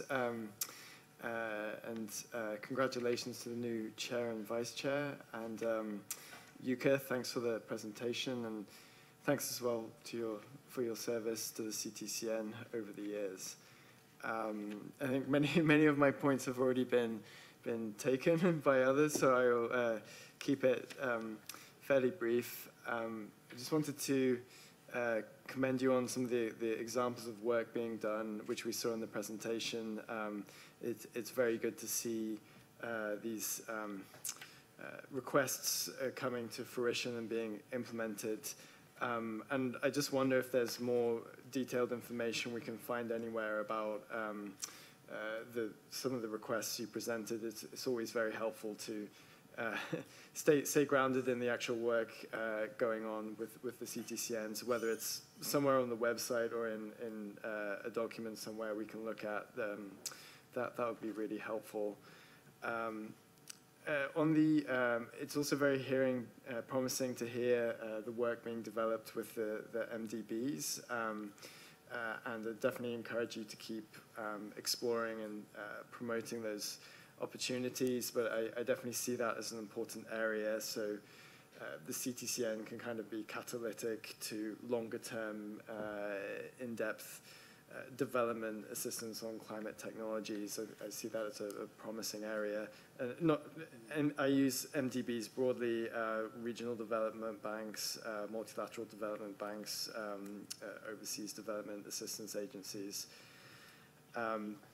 The points about the question on regional approach and regional coordination picked up by Norway and Grenada, I think it would be helpful to have some more clarification on that.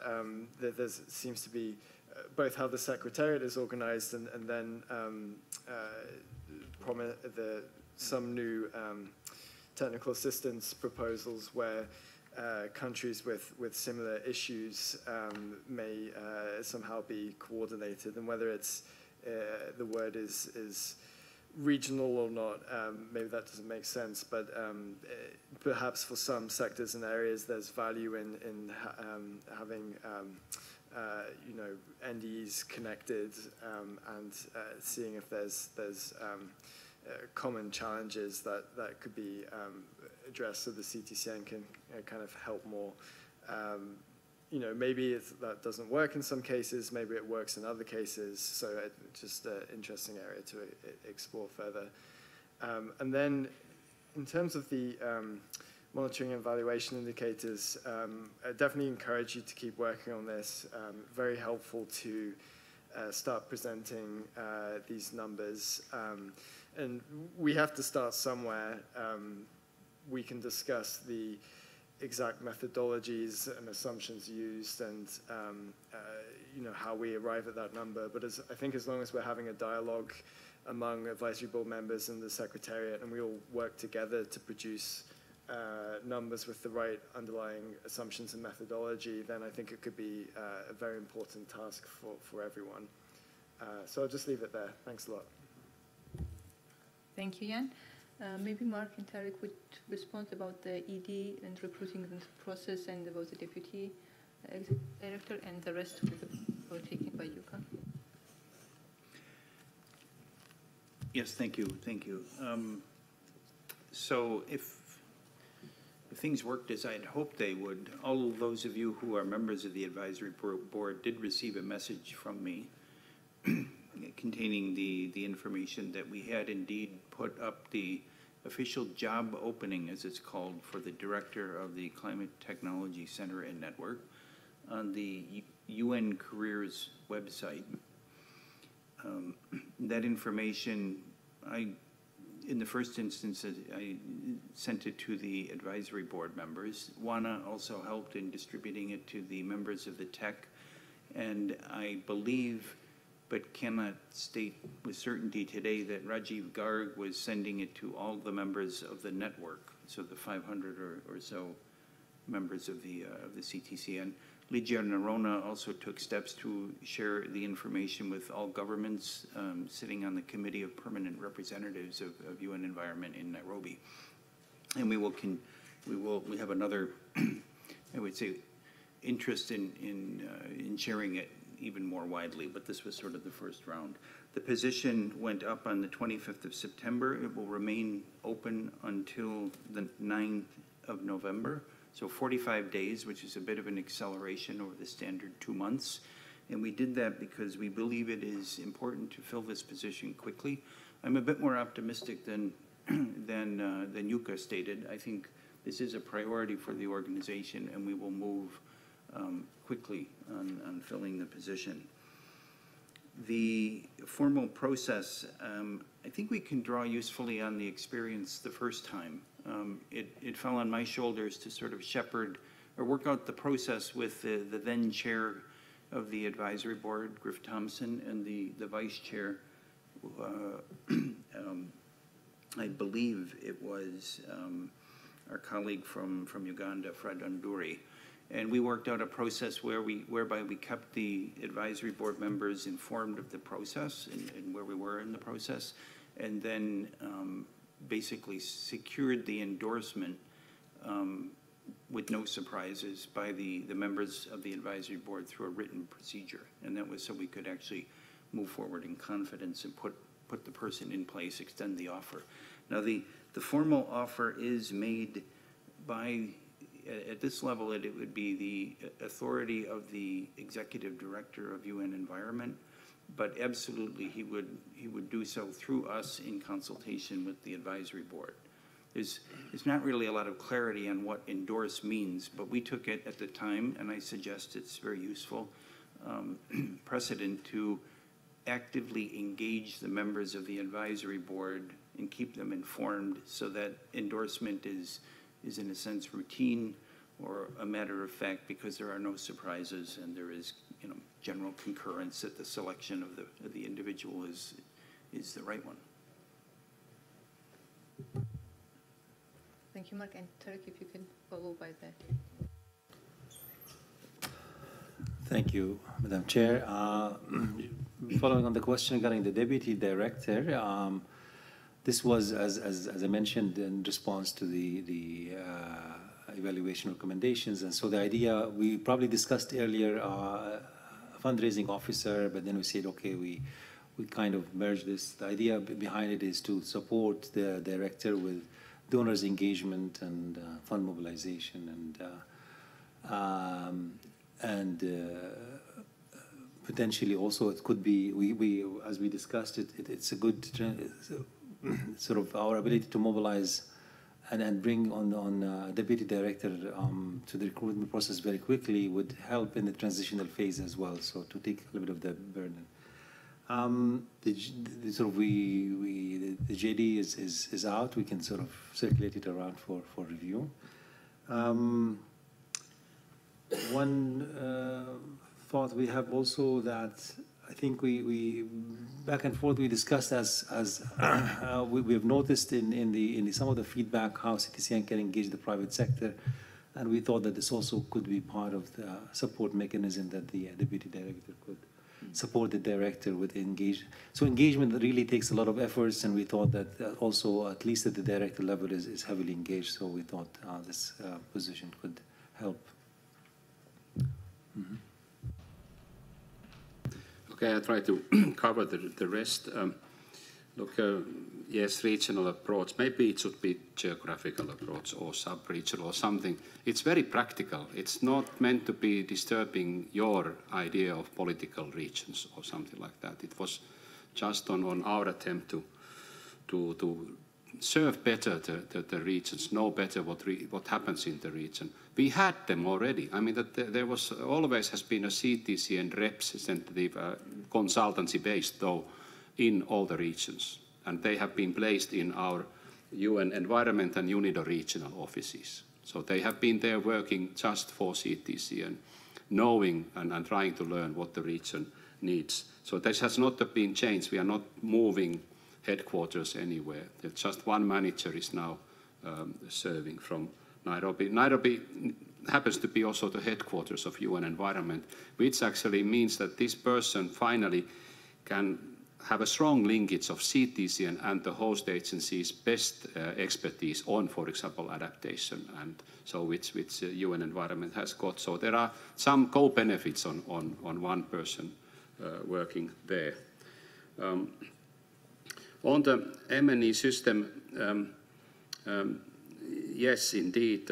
I think that it's to answer to Mette and also to Ian that we are learning, and we are only, as I said, less than 10 people in our, so it takes a bit of time to find the best methodologies of measuring impacts. We know that the same our sisters and brothers in Green Climate Fund are struggling on exactly the same issue, and they have 220 people in the staff. So in a way, we maybe get something from there. And GEF has got a long tradition on looking at impacts also. So we might learn from that issue of impacts from them. There is actually a document which was on the table in Green Climate Fund board in July, and it will be maybe taken up and so on. We should be indeed careful on avoided costs issue. Now, this is interesting because if we are helping the country to establish a, because many of the countries have asked us exactly vulnerability mapping, risk assessments, early warning systems. How would them they are in place, what are they avoiding? How much of damages and so on? Who is calculating it? Should we calculating it or just describe it in qualitative terms that these things are in place? So there is indeed of methodologies on here all around, not only us but the funding agencies. The budget, I said that much of the budget of 2019 is secured, not all, and it is true that we are carrying over about $7 million for the next year. But on the other hand, we have to always secure the carryover for the 2020, otherwise we have to stop our working at the end of the year. It's a UN rule that there has to be a carryover. So we can't use all that, so we need some new money. And there has been a pledge and promise from some of the donors to come in on 2019. There are a couple of million at the moment. So in a way, we can say that great part of what is happening in 2019 is secured, but not all. But we can come back to it much more detailed when we come into finance.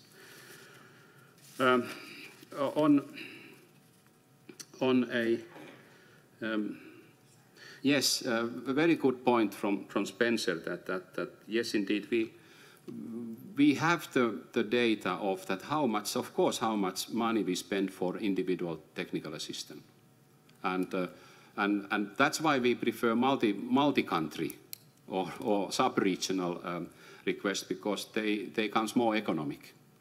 So in a way, when we served 13 West African countries on women entrepreneurship, it was by country very economic.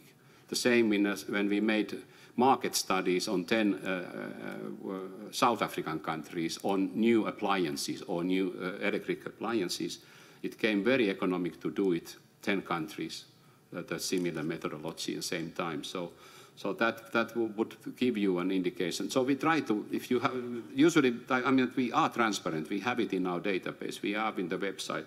But we try to maybe clarify it to you so that you can see that what it is that the individual TAs have costed you and us and of course, donors and community.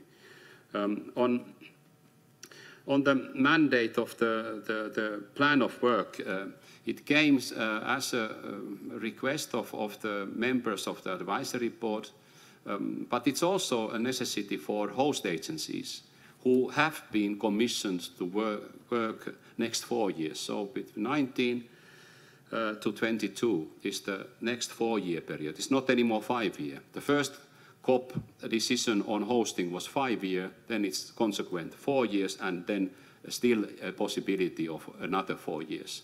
And then indeed COP will decide whether this mechanism is what they want, 2026. So that's why it is the plan of work for 4 years and not 5 years, because it's the hosting period of the host agencies. The annual report, let's come back to it on the reporting. It was one proposal, one review of CTCN, that why do we not submit an annual report to you at the end of the year? That means that you get it in the first meeting of the year, I think Green Climate Fund is submitting an annual report for the board and so on. But it might complicate the reporting, because we have a joint annual report which is going to the COP, which is kind of telling the story of CTCN until September, usually August, September. And then we have our own book, the kind of progress report, which is for the big audience. So there is a lot of reporting then coming. We don't need, I need your guidance on that, whether it's what you want or whether you are happy with the reporting we have got now. On iron, Again, yes, indeed, we have all the technical assistance reports are going to be in our website. And there you should see the results, outcomes, deliverables, impacts on it, and of course the planning documents. I totally concur with you on the engaging the regional and global financing agencies and banks. I try to explain the regional and multi-country that they, I think that in criteria we talk about multi-country, the requests for technical assistance. And yes, indeed, on the indicators. Okay, I covered that one. Thank you. Before giving the floor again, I think Mark wanted to add. Yeah, if you allow me, just to add a few additional points of clarification.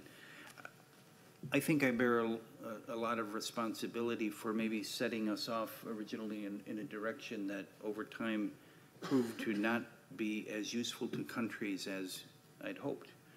And that concerns the issue of regionalization, which I agree is not a very good term, and maybe we can leave here with a better one. But the original idea and the structure of the CTCN was sort of driven by a view that, well, there were going to be requests in the area of mitigation, and there would be requests that were about adaptation technology. So we needed some people who had the requisite technical skills to be able to deal with that. And we said, all right, we would have a technology manager for each of those two areas. And what we grew to realize over time is that the NDEs are not technical specialists, and they're forced to be more general. And that there was a great value in simplifying their lives by giving them a single point of contact within the CTCN structure, or the CTC, and making sure that that person had the requisite language skills that they could deal comfortably and professionally with NDEs. And then we later grew to realize that there was a great value in connecting NDEs and NDAs, so that these sort of communities of practice began to develop around regional and linguistic lines, I would say. And I think this is, you could use the word, it's practical. I think we're just trying to respond practically to what we've seen as demands from NDEs, and there's nothing nefarious about it. I do think regional is maybe the wrong word, and again, we can set ourselves the task of finding. Just on the program of work, Spencer, this is where I was turned to Wana and her encyclopedic memory regarding every COP decision. We had prepared a 5-year plan that was derived from the proposal that we had submitted as a consortium. And that 5-year plan in the proposal was a requirement, I believe, of the process that the COP determined. So applicants wishing to be considered for acting as the host had to submit a 5-year plan for the first 5 years of operation. And we did so, and we found it was very useful to have that sort of 5-year vision. Now, when it came to the second 4 years, the 4-year subsequent period, you're right, Spencer, there was no COP decision saying we needed to do that, but we thought it was very useful to have a sort of longer-term planning horizon in which the annual operating plan would sit. Otherwise, the alternative would be look 1 year at a time, and that's not particularly useful from a management perspective. So as I stressed this morning, they're both working documents. They're both a good, solid, best guess of the direction we think the CTCN needs to go, but absolutely open for discussion and emendation and refinement.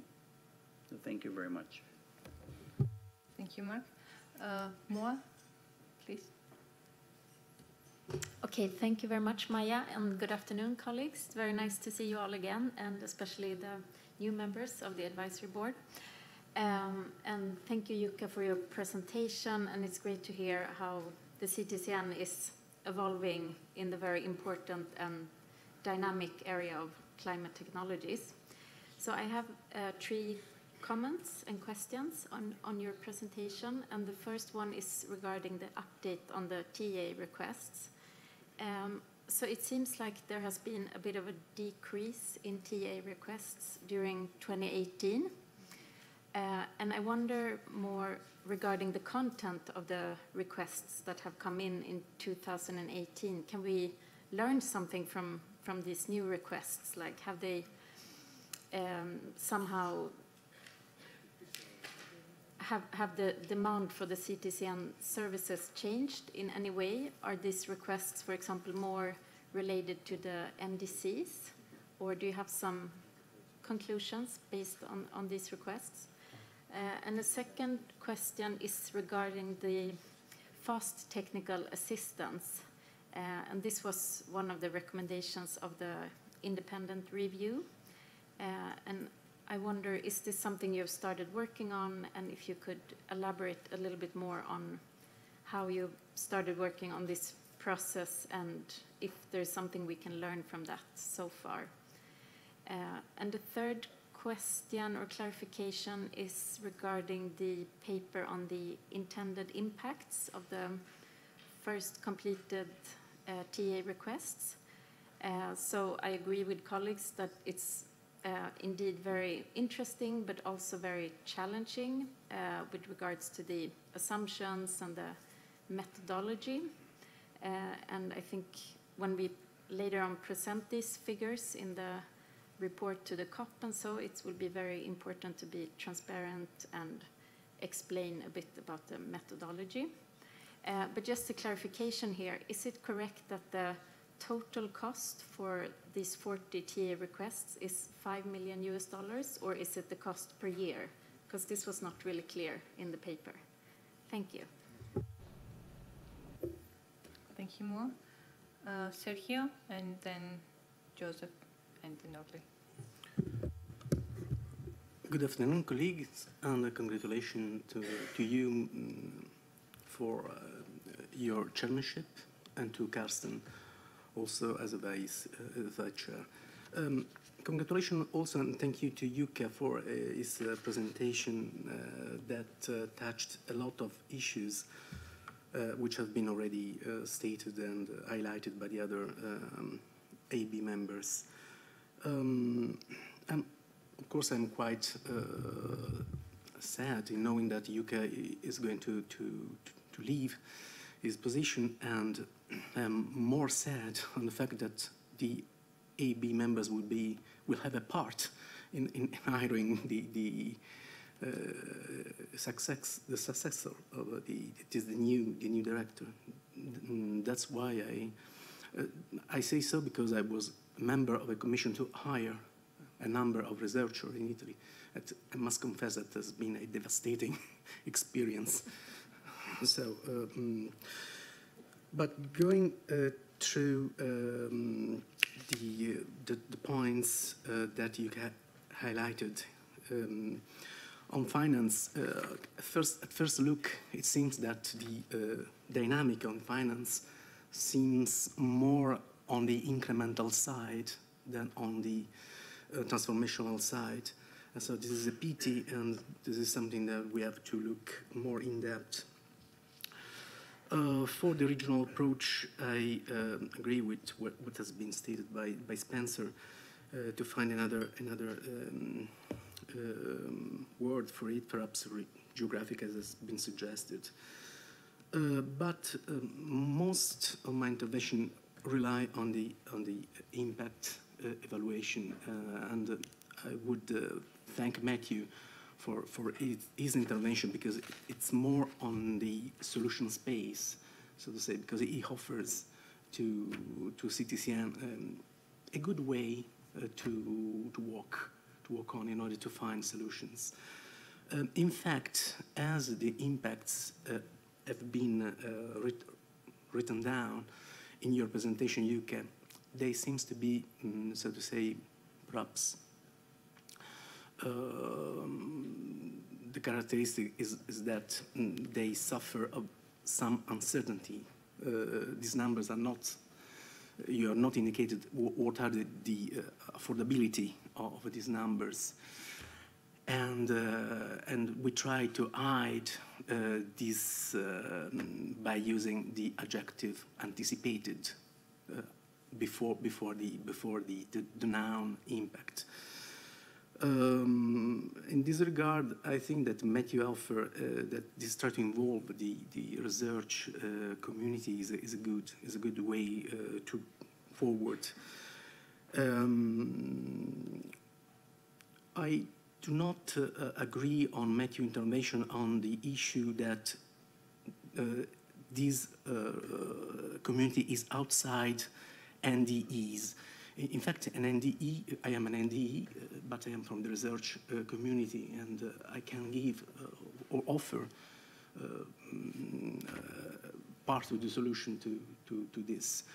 For example, I know a lot of studies that have been done in European Union, but they are more on the side of evaluation, that is, for example, in the program of regional funds. There are a lot of, there's a battery, so to say, of indicators that try to measure the impact on that. So this is something that we could explore and offer to the CTCN. I also am fared about what Moa said in pointing out perhaps the decrease of the technical requests during the last years, last year, perhaps, and also the idea perhaps of fast technical assistance seems to be a very good way to make a better use of the money that we have. Thank you. Thank you, Sergio. Joseph? Okay. Good afternoon, colleagues. And thank you, Juga, for your presentation. I think it was quite enlightening. But I have some few questions, very short questions that I would want to put out. The first one is regarding the numbers in terms of the technical assistances that have been received so far. I think it's 212 or something. And so far, you've been able to attend to about 139. So if you look at it, about 72 requests have not been looked at. And for me, I think if you look at the number, it's quite huge. You want to ask yourself what exactly could be the reason why the 72. I don't know if they turned away, they didn't come back again, because I know that CTCN actually does provide some support in terms of helping countries to develop or generate their technical assistance. The other question is, or maybe I need some clarification. If you look at the CO2 emissions to be avoided, 100 million CO2 equivalent that is to be avoided, I saw the word likely to be avoided in there. And for me, that is a bit of a concern in that it kind of re-emphasizes the point that if you look at the technical assistance by the CTCN, it doesn't go beyond helping countries to actually bring down emissions, even though that is a big criteria in terms of looking at the assistance. And that is to say that if you look at the assistance that are provided, if countries beyond the assistance don't get any further support, it is very difficult to likely come up to those emission reductions. And I'm saying this because the nature of the technical assistance that is provided only supports you to develop maybe an idea or an activity to a certain point. But from there, it doesn't go beyond actually coming out to implementing what activity that should look at in terms of emission avoidance. So I kind of look at the word likely to mean that it is not something that is coming out from the CTCN request. And my third question, I think this one is something that I just came on top of my, in terms of the financial inflows from the donor, from pro bono and innovations. I'm realizing that if you look at the donor inflows, they seem to be quite constant. If you look at the graph that is shown. And for me, it is a bit of a worry because then I don't think it is every request that we would be able to use pro bono means or use some innovative ways of sort of getting the project run. So it means that if the finances from the donors are not coming, then of course we have a problem. I just want to understand that that is not the case, and that maybe, I know in the past meetings there have been discussion of trying to talk to the donor community to see how they can ramp up some of the support that they are providing. So I don't know how the discussions are going. I don't know if probably you can tell us a little bit about that. Thank you. Thank you, Joseph. Okay, maybe you can address them and tell us. Yeah, I'm old man. I'm approaching to my retirement, and like Sergio, it's a sad story to retire, but I have to try to keep my memory on your questions, so that's why I'll answer to these ones.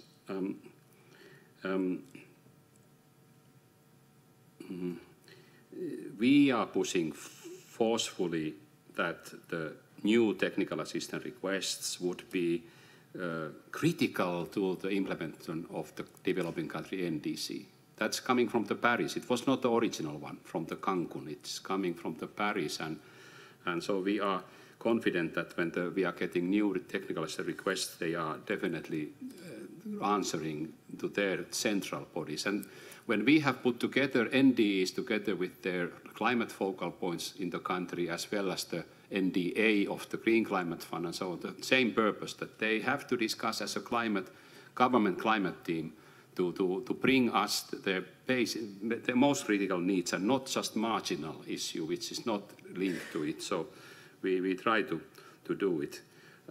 On the fast technical assistance, we have piloted now. We have started. Maybe Federico Pilotico can say that what he has tried in yeah. Yes, thanks, Yuka. Hi, everyone.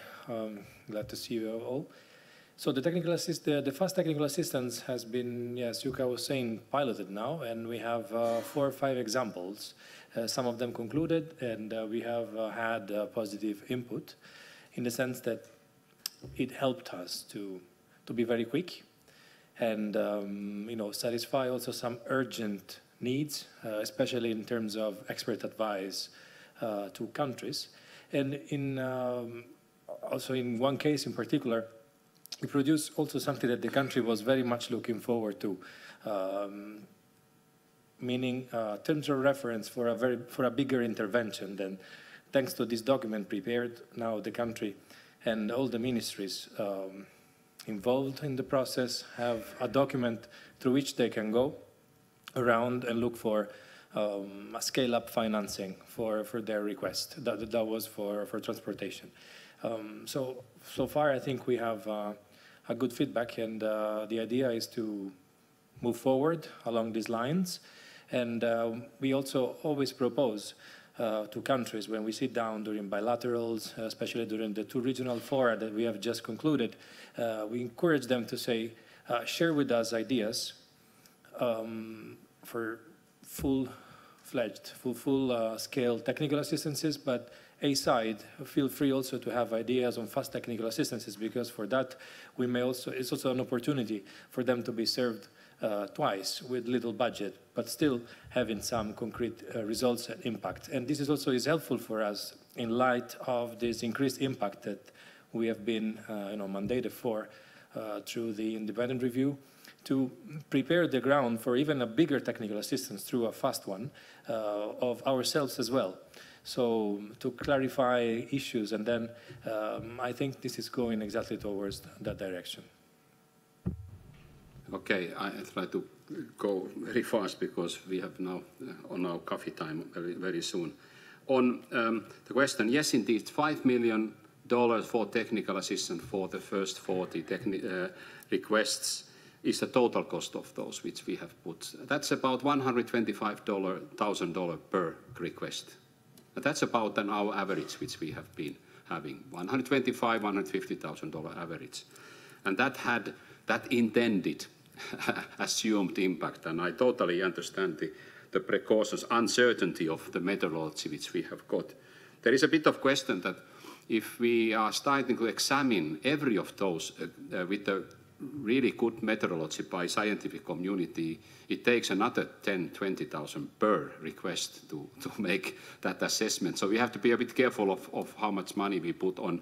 We have so little inputs, we have so little this technical assistance that have to be a bit economic on how much we review, monitoring and review individual technical assistance.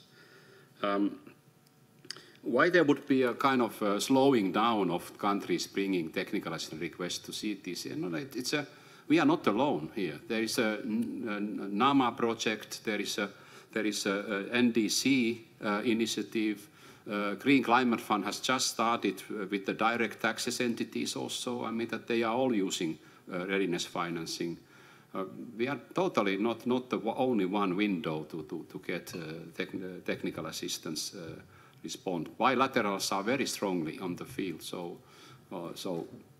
I don't know whether we should go to every country and ask why are you not putting it to CTCN. So I mean they are definitely assisted by agencies and so on. You remember that the regional banks got $40 million in the beginning in support of CTCN. So all the regional banks have got actually a grant money which they are still using for technical assistance themselves in kind of support of this mechanism and so on. So, but on those, we can show it. You see that many countries have revised their idea of the. So 30 requests have actually been withdrawn by the countries themselves back. So they have reconsidered what is the priority and then, and yes, indeed, and then there are about 50 or 40 which 35 which we have considered eligible, yes, indeed, for our support, but which are still waiting in the pipeline, and we will take them up on and with the discussion of the governments. On the, you are totally, Joseph took a very clear point here that if we give a technical assistance and then we expect the country continue on with that one, and if the country can't attract finance either from private or public sector or can't get politically endorsed something, then yes, indeed, it doesn't happen. So that's why it's all intended and from our side, because we are in the very early phase of this whole process. For example, we made a law in Uganda for geothermal energy production so that private entrepreneurs could come into Uganda and start making a business out of geothermal production. They needed to have that act, otherwise they couldn't. But the act is not yet passed the parliament. So in that sense, we are just waiting for that to happen first. Then maybe the business is coming in. So it's all conditional. Yes, you are right. And question is that do we want to play it into the world that these are all great things if they would happen, or do we just keep it in our own room and so on? So it is a bit for you. Indeed, we are not going to trust every of our activities only for pro bono. Rather, we need to have co-financing to serve countries and NDEs and the requests which pro bono agencies are not interested in. Maybe for some reason or another, they don't find comfortable to serve a certain thing. So we can't put all the responsibility to pro bono partners, but we have to have some basic. But of course, it's great help that there is a financial mechanisms under convention who are also providing funding for technical assistance phase. Thank you, Jukka. Orly, please. Yes, hello. Good afternoon, everyone, colleagues, and thank you, Jukka, for that informative presentation. I'll try to be quick because, as Jukka pointed out, everybody's waiting for coffee, most likely.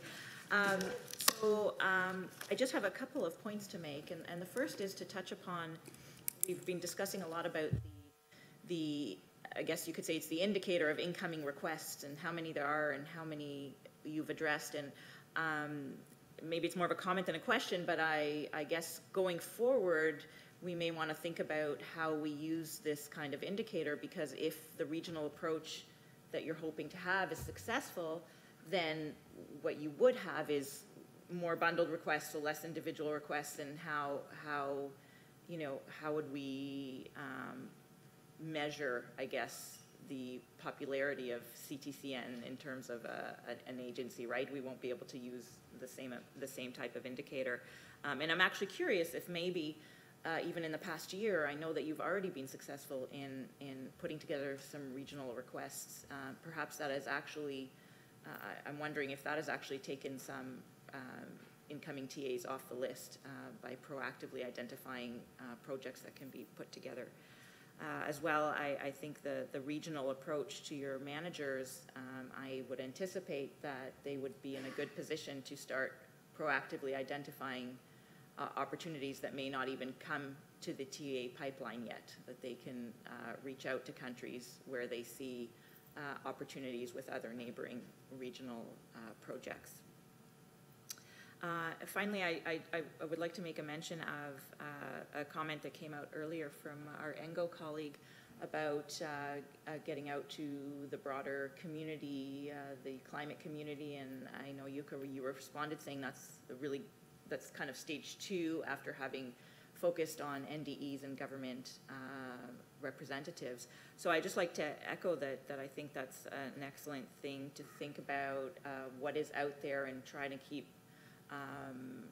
tabs of all the different events out there, and not necessarily just climate related. A lot of energy dialogues going out there that may not be environment specific, climate specific, but could really benefit from exposure to the CTCN. And I would just, as an individual board member, I would like to offer support in terms of, I know the CTCN cannot be everywhere at all times, and perhaps board members can offer a good conduit to getting the word out at these events where our particular governments may be active in these particular fora and where you may not be able to be present. So I thought that would be something to think about. Thank you.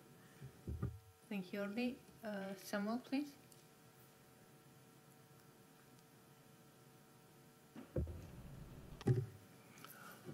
Thank you very much, Madam Chair. And let me, as I'm taking the floor, I want to congratulate both the Vice Chair and the Chair on, taking up the direction of the AB meeting. I also want to congratulate Yuka for the presentation of his report to the AB, and again to their colleagues for their great enthusiasm for the comment and clarification made. Again, when I checked the annotation to the professional agenda, I think what the board action is supposed to be is probably to take note of the report. And I'm just wondering whether further presentations and discussion at this meeting would not have clarified this issue we have raised in the report. And this is why we are struggling with time for coffee now that we have taken much more time. But be it as it may, and now that we have adopted this approach, I will also have to raise concerns, my own concern about the reports going to COP24. I have read through the report, but I've not been able to see where funding of CTCN activities has been indicated as a very great challenge. And what are we expecting the COP to do in order to improve the CTCN financing? We've listened to some of our colleagues here that have indicated, the number of projects we have, compared to what we are supposed to have, and the technical assistance that have been given, especially to the developing countries, and I'm sure all these have been limited by the resources available. And I believe our report to COP should indicate, all this and what we need to do in order to improve the CTCN financing. And before I let off the mic, the news about your resignation, Yuka, is received with a lot of mixed feelings. I believe you have done excellently well as director of CTCN, given the available resources at your disposal. We can only wish you the best of luck in your future endeavors. Thank you.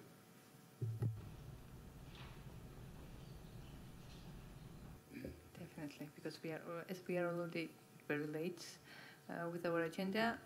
Matthew, you want the floor again, or okay, and then the GCF, and then we just close. Just to add one point, and thank you very much for letting me back in to make a comment. I said at the very start I was going to try to help Yuka, and I was the one who brought up really this investment discussion in terms of impact. And just to remind everybody that the CTCN isn't a funding entity, so maybe when it reports on impact, it's not just quantitative in terms of monetary. I don't think a lot of the funders are expecting a return on investment from their contribution that they make to the CTCN in monetary terms. Of course, what we try to do is measure impact. And I think that there is a tendency to talk quantitative rather than qualitative in terms of the capacity building, the number of people trained, and the endeavor, and the structures that are being more organized, and the environment that gets enabled within countries. And these are, albeit softer topics, but they're more difficult to quantify. But like what Yuka is trying to do and his team are trying to do is not get a return on the government investment that has been given to the CTCN in finance terms. You can, of course, talk about a project, equated to the cost of a barrel of oil and in dollars, talk about a return in terms of the number of barrels of oil less used, quantify that in CO2 savings with the carbon price and come up with a figure. But there isn't just one figure. It isn't an exact science in that way. So maybe even using a figure is challenging, that you should talk about different kind of scenarios. But just the one thing that you can, listening very attentively, a lot of the interventions seem to be around policy. And that's why time becomes important. So if, like the example that Yuka just gave when he had the floor about Uganda and geothermal, if that policy gets enacted, you track that policy, really, and then you come back in terms of your reporting maybe 3 years later and say, this policy led to this initiative, which now is operating and it's a case study, and you track the endeavor. So some of the policies will end up, some of the projects will end up as policies, and some may not for one reason or another based on the country. But in general, what we're trying to do is to positively describe the impact, and it doesn't necessarily need to be in CO2 or barrel of oil's equivalent or anything that is really a financial measure that my colleague here is very well used to talking about, as are the people from the various multilateral banks. Thank you, Matthew. And Andrea? Thank you, and good afternoon to you all. I'm happy to be here.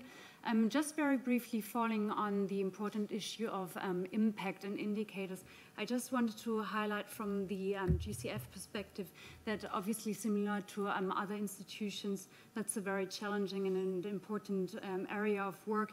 And as Yuka mentioned, at B20, there was indeed a paper prepared for the board to provide an update on the further development of some indicators in the performance measurement framework, also based on a comparison of other financial institutions like the GEF. As you may know, due to the exceptional situation at B20, no decision was taken, so this is still a pending issue, but this may be also an interesting read for you and maybe helpful for your work here. And then secondly, just to highlight that now at B21, so in 2 weeks' time in Bahrain, the independent evaluation unit of the GCF will also share its recommendations on some of the key performance indicators in the context of the results management framework and the performance measurement framework. So this document is out now and available, and maybe also of interest to you, as the independent evaluation unit in this document also recommends some further refinement of indicators, including the one on technology and especially the one in the adaptation logic model. So based on any B21 decision, the Secretariat will work on this issue and revise existing indicators. So just wanted to highlight this to let you know that our work is internally progressing as well, and happy to work with you, because I think it's important also to enhance the consistency of the methodologies out there. So thank you very much. Thank you very much on that information. To Orly, indeed, actually very touched upon that. Indeed, it looks like that we have completed 50 technical assistance requests this year. In essence, we have completed 80, because 3 of them have been multi-country, sub-regional, technical assistance engaging 30 countries. So in that sense, it is how we see it and how we calculate it. But we have turned to the multi-country, and we have to somehow be able to record them rightly, because they are impactful and so on. If we could get you as ambassadors for the CTCN, it would be great. We would facilitate you to be in those where we can't go.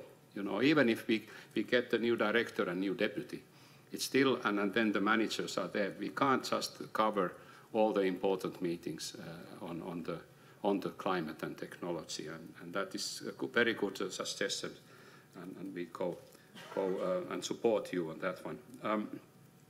There will be indeed, Samuel, the discussion will be that, or how we report to COP, and we have a draft report to you, and then you need to discuss on that.